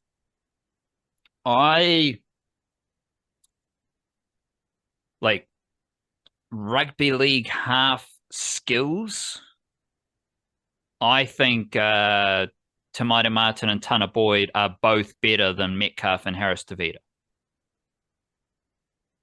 If we're talking about organizing, passing, kicking, and like directing traffic, they're the best combo. I think just straight up, Tana Boyd might be the best halfback at the Warriors. But Harris Tavita, he smashes dudes. He's got a left foot kicking game, and he's good enough at running the footy. So that's why he's in the NRL team. You could make the case that out of those 4 players, Luke Metcalf is 4th. I don't know if I'm going to make that case, but someone could make that case. But Luke Metcalf has the pizzazz. I think there's a better word, but he has the charisma of a halfback leader, which can be as stupid as his celebrations. Like when he scored the try, did the noise out, and then he hits the winning field goal. It's game time and all that stuff. It could be just that stuff. It could be just the energy he provides the team. So it's like, I don't know if he is the best half at the Warriors, the best playmaker at the Warriors, but he has the most personality. He's got the most juice. He's got the most charisma. And that's what makes him so fun as a Warriors halfback. Does that make sense to you?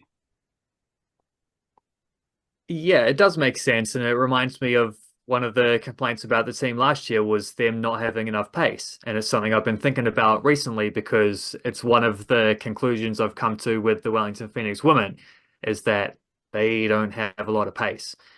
And yeah, Metcalf, maybe when you account for as an experience as well, I can see how that case can be made for him as 4 out of 4, but I also can see the opposite case of like because of the differences that he has in just the type of player that he is compared to the other 4. It also arguably sets him apart from the rest of them because he does some things those guys can't do, which the team as a whole really need. And he missed some kicks in that game. He also had a game winner, so it's a little bit of a it wasn't quite as big of a redemption arc as Jackson Ford, but it was like a 20-minute redemption arc. For a little while there, he was looking like he's looking like he might be the villain. And he ends up getting to be the hero. So instances like that as well, where you think maybe that wouldn't matter that much within the wider scope of his season, but like getting a big moment like that where you get to feel like the man and you get to run off celebrating. It's like I did the thing that won the game for this team. Like that's going to help him massively with confidence and whatnot moving like into next week and beyond as well. So if anything, that just reinforces where he is and where he's heading. It's a big moment for him, but it's also a big moment for the fans because he has those moments. For sure, yeah. Like these are Metcalf moments. That's what I'm talking about. Metcalf has the moments. He has the Metcalf moments. And whether it's the celebrations at Mount Smart or just his personality flowing through the team, these are Metcalf moments. And like, it does feel a bit Sean Johnson-y because Johnson had those moments. But even then, like Luke Metcalf, does he have a sidestep? Does he have a goosey? I haven't seen those things. But he's a good runner of the footy, right? Like his running style kind of sums him up because it's like a catch the ball, stop, then I run. It's like I need to like just see the gap before I run. It's not like he's very like when Metcalf's going to burst forward is the easiest way to say it because there's just the mannerisms, the way he sets up. You kind of sense that Metcalf's going to run the ball, but he's not like a Sean Johnson stepper type of runner.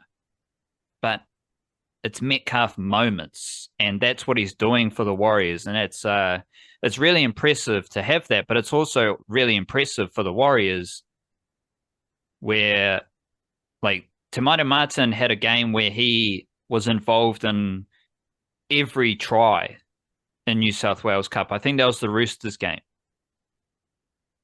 The Warriors versus Dragons. I think Tanner Boyd had a similar game. He only had 2 try assists, but he just like dictated the whole game. Tanner Boyd playing halfback for the Warriors in New South Wales Cup. So those 2 dudes are right there. And as I said before, Tanner Boyd came to the Warriors and seems completely happy building into whatever might happen. Watching the Jersey Flegg highlights, and we've been kind of chilling out on the Jet Cleary hype. But Jet Cleary was doing stuff in every try for the Warriors in their win over the Dragons in Jersey Flegg. And like just straight up there, you've got 3 levels of a really good halves combination. I haven't mentioned Luke Hansen, but he plays New South Wales Cup more than Jet Cleary. They're named together for this round, which if the Warriors are playing in Christchurch on Friday night, Tamaita Martin and Tanner Boyd are both in the NRL squad to go to Christchurch. They're not going to be available to be involved in New South Wales Cup on Saturday back in Auckland. Whereas if they're all playing at Mount Smart, Tanner Boyd can be involved in the NRL squad after playing New South Wales Cup. Like it's a logistics thing. But this week, Cleary is named in the halves for New South Wales Cup, which may or may not happen because they may make a late change as they did for last week's games. But I can also see Cleary and Hansen starting in the halves together in New South Wales Cup. So then you've got Cleary and Hansen as the 2 standout halves at an under-21s level. You've got Tamaita Martin and Tanner Boyd, the 2 standout halves at the New South Wales Cup level. And then you've got Chanel Harris-Tavita and Metcalf Moments. As I said that, I can't think of another time where the Warriors had that halves depth, like that quality of halves depth, where the most hyped player in that group may be the lowest ranked. Like Jet Cleary has the most hype, but just based off where they're playing, how they are selected, how these teams are selected, he is 6th out of 6 because Hansen's played more New South Wales Cup. That is the level of halves depth that the Warriors have right now, which is very exciting and very encouraging because that's probably a position where they've lacked the quality of depth in our lifetimes. Just sticking with the lower grades for a moment here before we move on. The Hansen going up to New South Wales Cup, he's one of the bigger mover-uppers at the moment. But the bigger most mover-uppers who have helped the Warriors be competitive in the NRL, well, that's the thing. Like the players who are missing from the game against the Broncos, they're all the Aotearoa players, right? Tuivasa Sheck, Nickel Clockstar, Watane Zalesniak. So that put him. That's where I came about that Aussie mana, because then your leaders are the Aussies. Fisher Harris was missing as well. So then your leaders are the Aussies, your Barnetts, your forwards, your Metcalfs, your Egans, and those characters. Capewell. I'd say the biggest mover-uppers this season. Taintua Piki playing every game. Leotawa playing every game. Halasima Vaimonga. Bunty Afoa's had a resurgence. Edward Kossi's had a resurgence. And Jacob Laban has just moved up recently. And then the dudes who have the youngsters you need to know about is a better way of saying it as far as New South Wales Cup game time goes. Kalis Fatialofa, Eddie Aramia, and who else? There's someone else. Tanistella Smith. They're also guys between New South Wales Cup and NRL who have both been named 18th man, which to me I think that is more of an experience position in terms of, yes, they may need to play, so that you need someone who can contribute, but you can use that 18th man position because the chances of playing are unlikely. You can use that position as a bridge to show Stowers Smith, Idiota Mia the game day experience of playing in the NRL. Like, you warm up with the NRL team, you're on the bench with the NRL team, you get to feel that, which I think is actually quite an interesting development spot. So they're between New South Wales Cup and NRL. But Fatialofa, he's just always in New South Wales Cup now. Luke Hanson, playing a lot more New South Wales Cup recently. Toby Crosby, he was playing under 21s last year. Now he's just on the bench. New South Wales Cup every game. Jason Salalilo from Christchurch is another dude, because he was in New South Wales Cup and now he's on the bench for New South Wales Cup every game. Sorry, he was on the bench for Jersey Flegg. Now he's on the bench he was starting for Jersey Flegg. Now he's on the bench for New South Wales Cup. Then you've got other dudes like Harry Durbin, Makaya Tafua, Rodney Tuipulotu Vea, who have all moved up. Haven't seen much of Sio Kelly or Motu Pasikala, which, like, those two are the best young outside backs on the rise. But in keeping with another theme of the Warriors, they're all right without them. Like, the Warriors, like Sio Kelly and Motu Pasikala aren't playing New South Wales Cup right now. So who are the outside backs getting the game time? Dayon Amatuanai, very talented, high potential winger. Morgan Harper's doing his job. Geronimo Doyle play every game at fullback, nothing different there. Mawala Graham Talfa starting centre. William Whakatom Mafe's come in and he's plugging holes in the outside back team the outside backs for the New South Wales Cup team this week. The only change is Edward Cossey going back down to New South Wales Cup.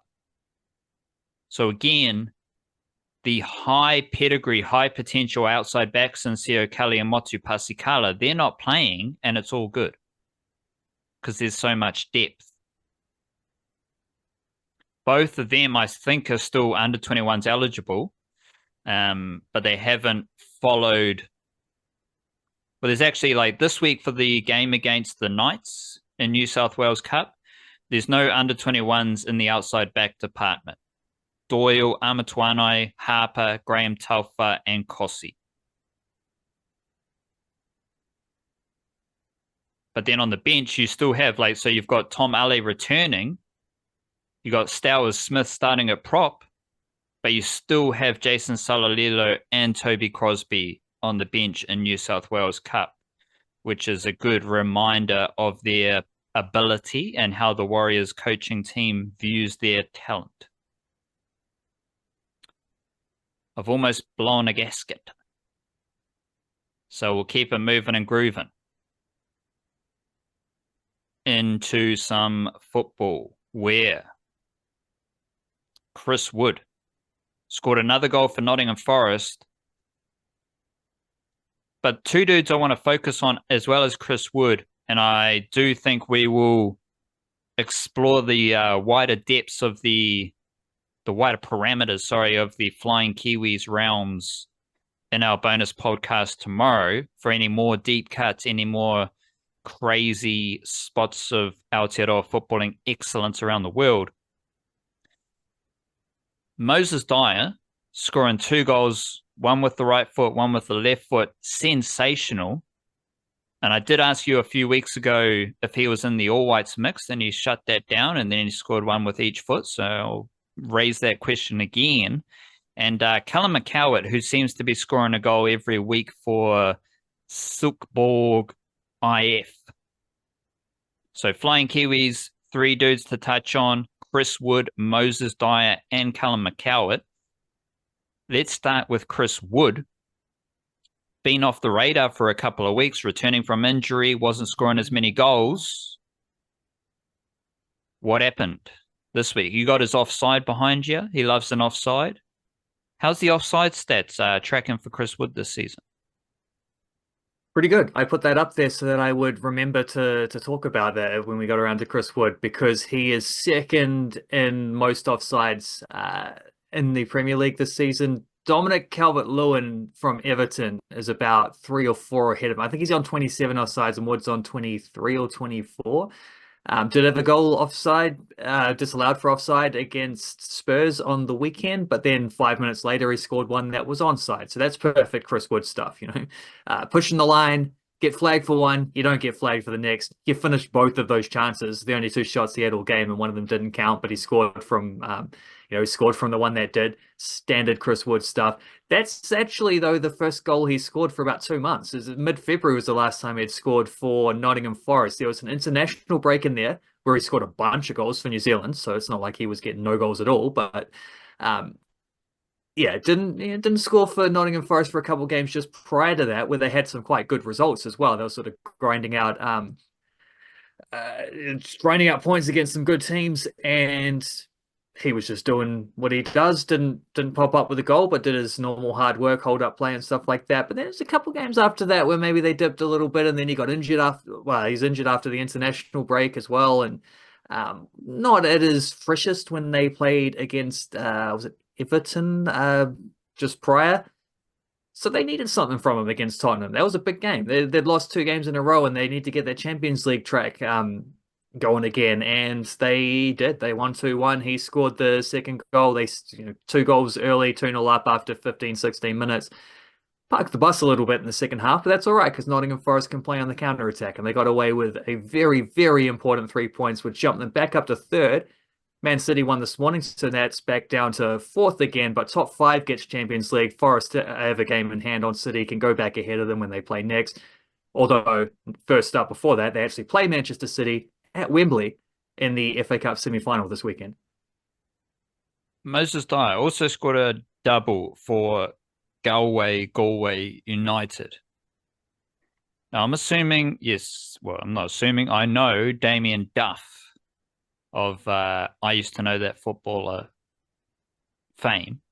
He is the coach of Shelbourne United, who Dyer scored the 2 goals against, and he just said in this YouTube post-match debrief that Moses Dyer is the best striker in that league, unless you've been living under a rock. So that's big up Moses Dyer for his mahi in Ireland. What have you made about his... He actually said that, because I never saw that. I'm going to have to find that clip, and that's some high praise. One of, if not the top striker in the league, unless you've been under a rock.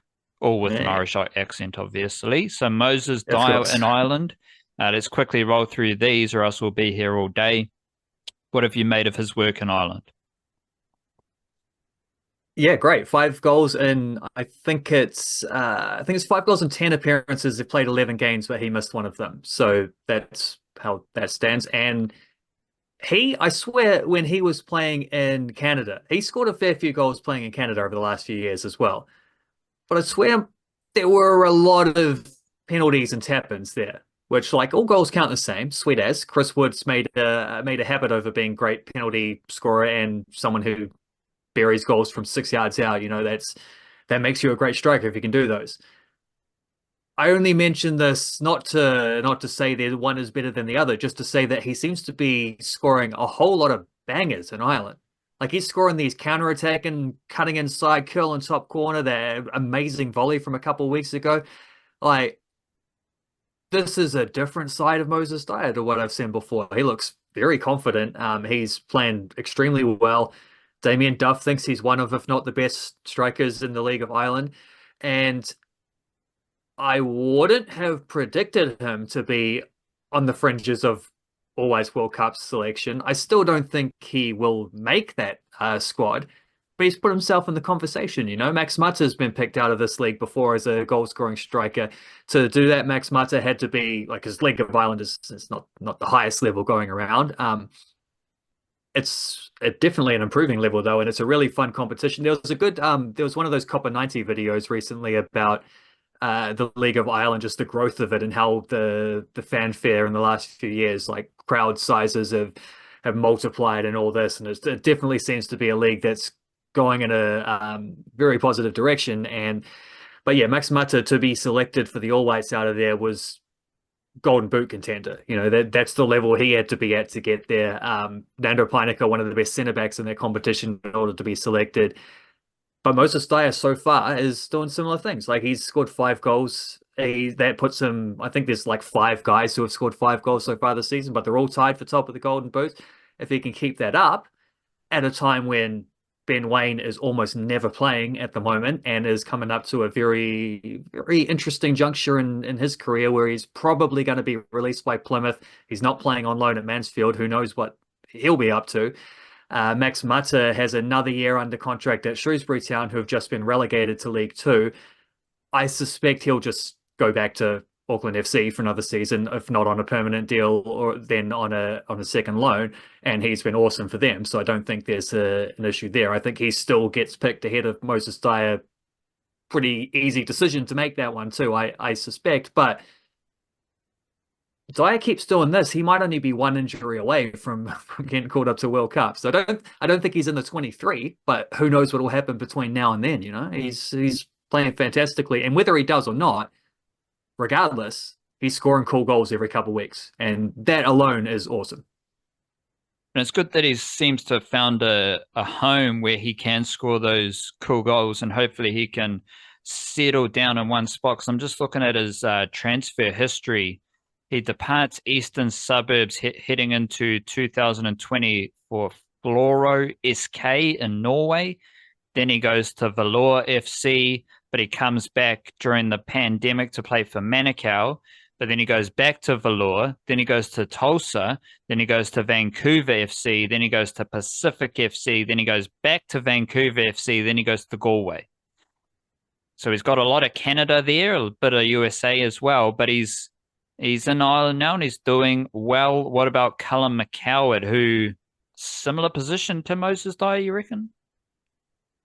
A little more of a winger versus Dyer's playing as a centre forward, but both of them I think have a long history of being able to play across the front line. So yeah, similar enough.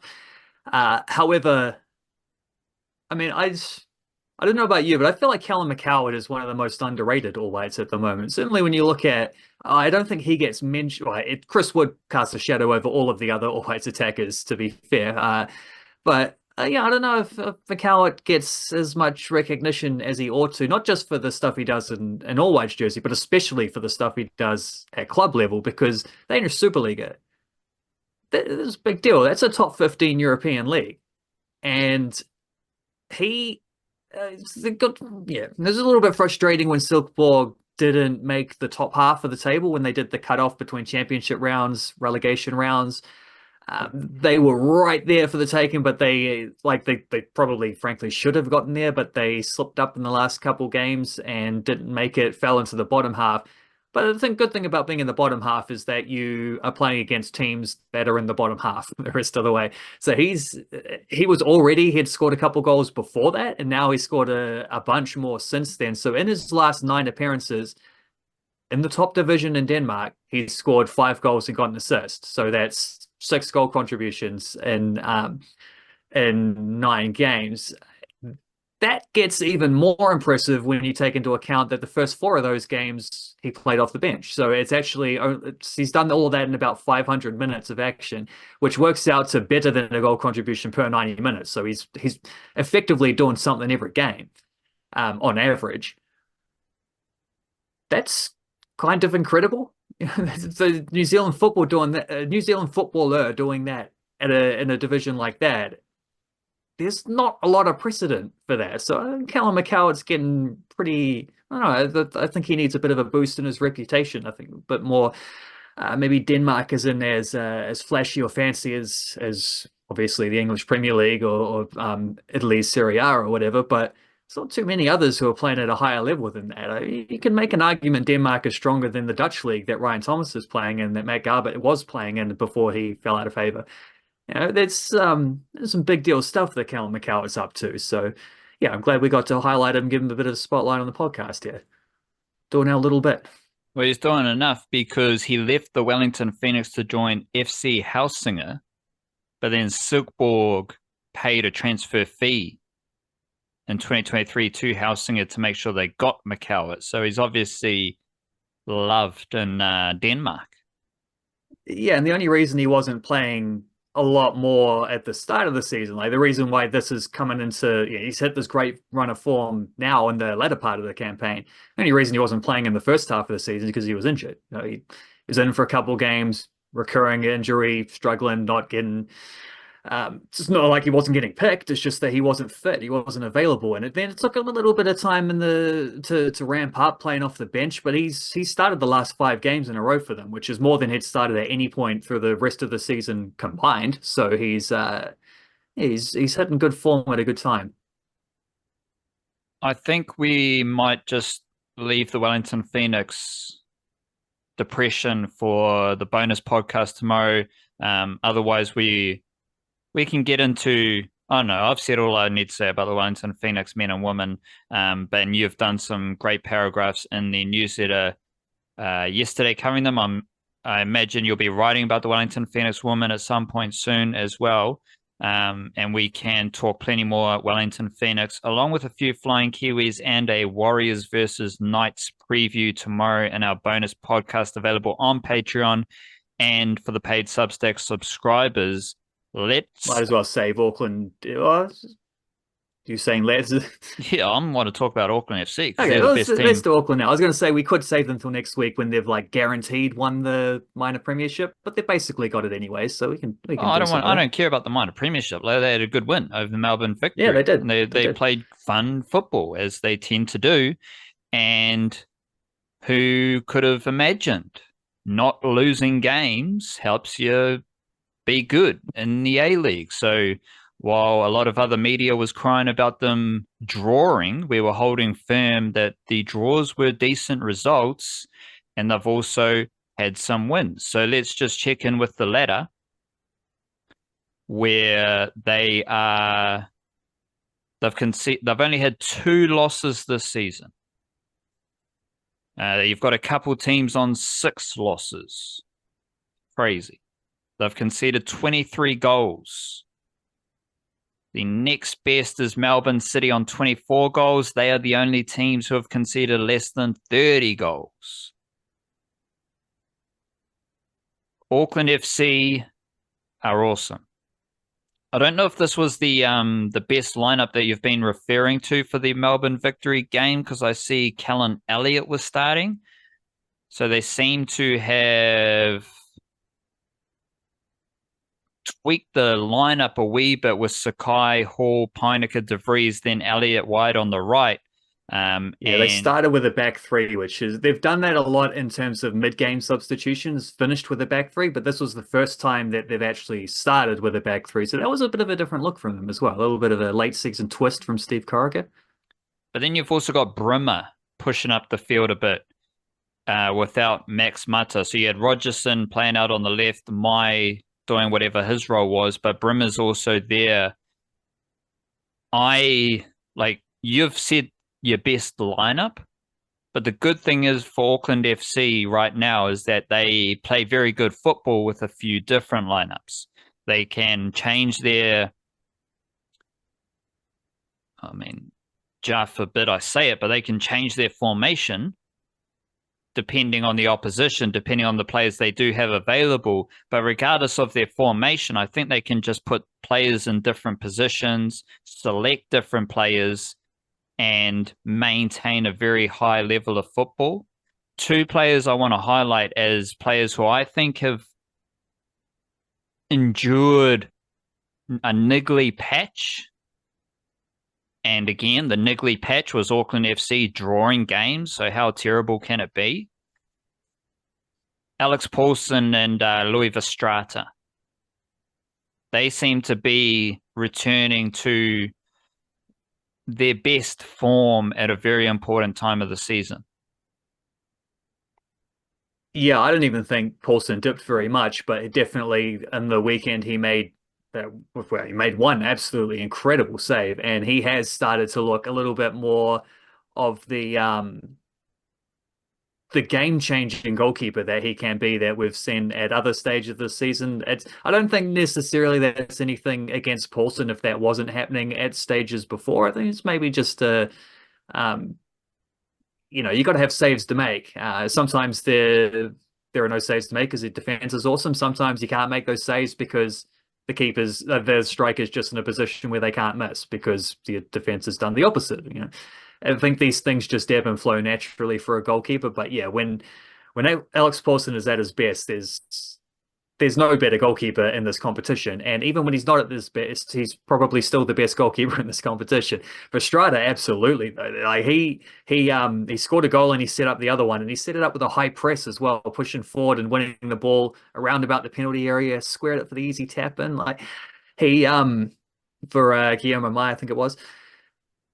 He like Paulson's played every single minute this season. Verstraete had that spell where he dropped out of the starting lineup and he had to work his way back in. And around that time, it felt like they had evolved quite a bit as a team from what they started with to where they were. And it was like, well, maybe the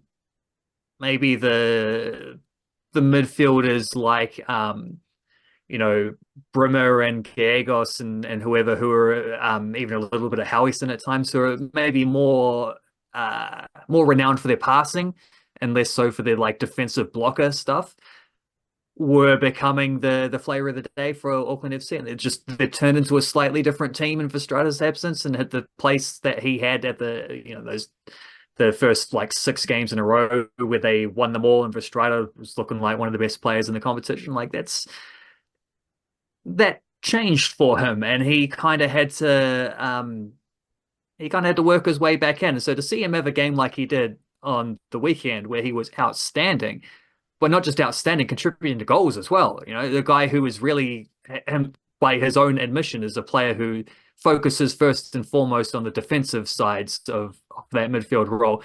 But here he was as a holding midfielder, pushing up, pressing high, winning a turnover, and then setting up a goal with it to clinch the result. Like that feels like a great snapshot of the way that someone like that has well, not just as the way as above so below, as the way that Verstraete has adapted through the season, but also the way that Auckland FC as a team has adapted through the season. And that first 11, the ideal first 11 that I was talking about last week and whatever. So like the Paulson with your back four of Sakai, Hall, Peineke, Francis de Vries. Can't remember what the midfield would have been, but I guess it's Gallegos and Verstraete it would have been, and then Max Mata with Guillermo Mai, Rogerson on one side, Moreno on the other side. Do you know how many games they've started with that first 11 this season? Or not many, if any. Not many, if any, none. They haven't actually named a starting. They haven't used that as their starting lineup at all. Like you had Dan Hall injured for a while, you had Verstraete out of the team for a bit, Max Mata is currently injured, had a couple of other spells coming off the bench, like Moreno's been in and out. So what feels like probably their best possible combination in attack and defense, we haven't even seen that yet. They're about to cruise to the minor premiership. We haven't even seen their best 11. So if they're saving that one for the finals, it's another little wrinkle that we can look forward to for Auckland FC, because they've got that up their sleeve as well. I am just looking at the A-League official stats, and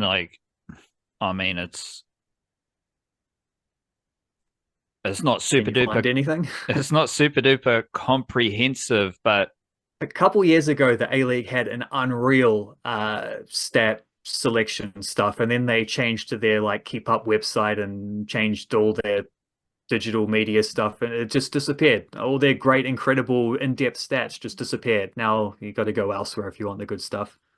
FotMob's pretty good for them. Well, it's like the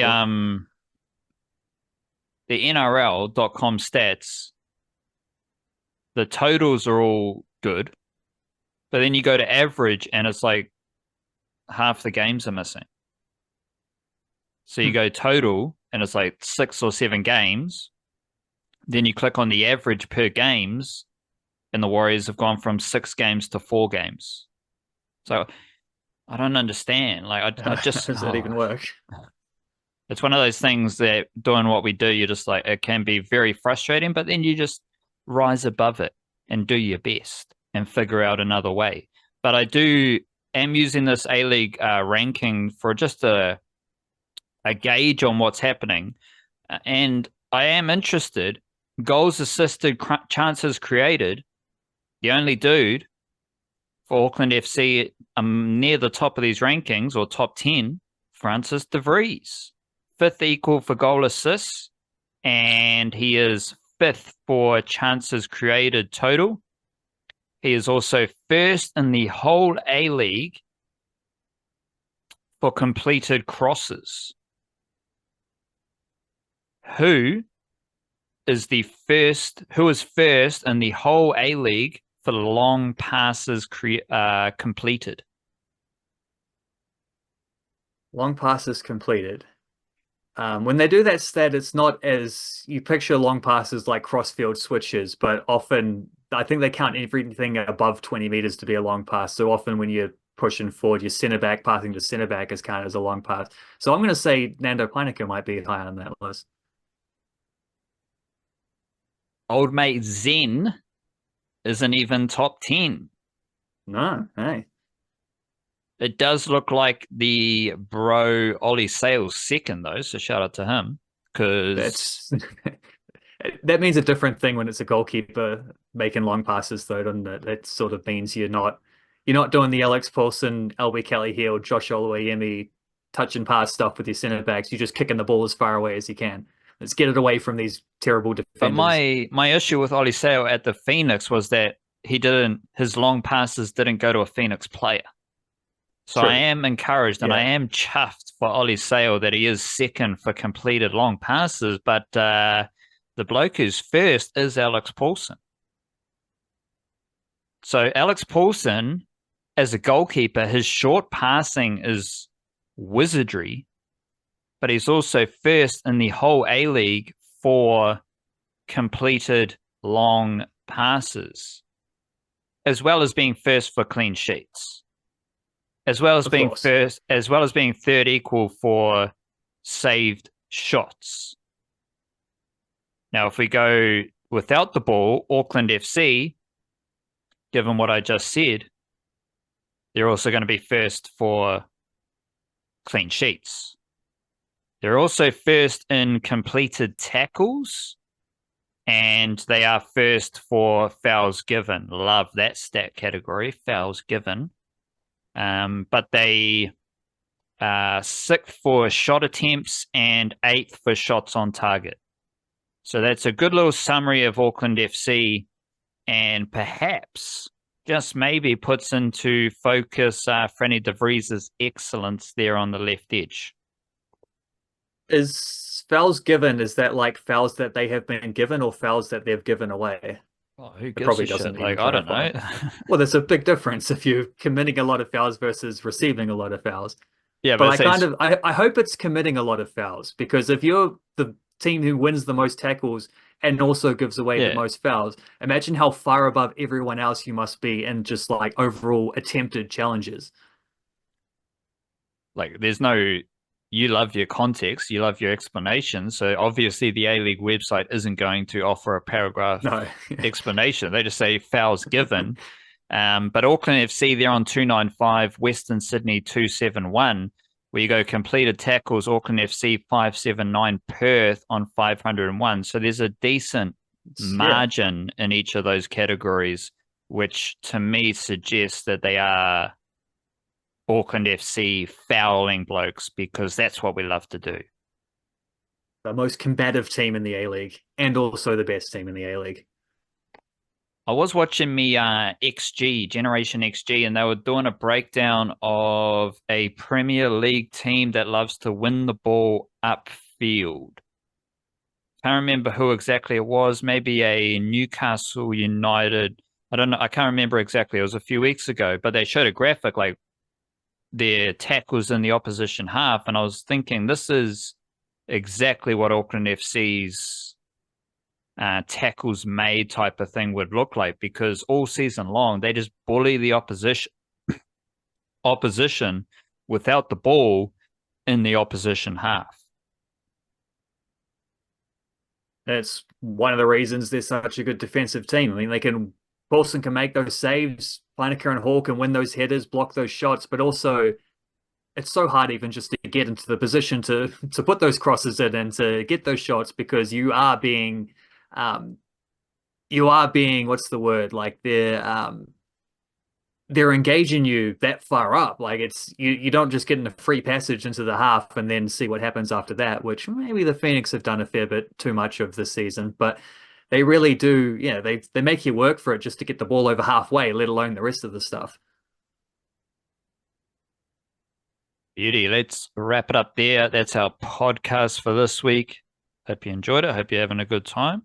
And we'll be doing our bonus podcast tomorrow, newsletter tomorrow.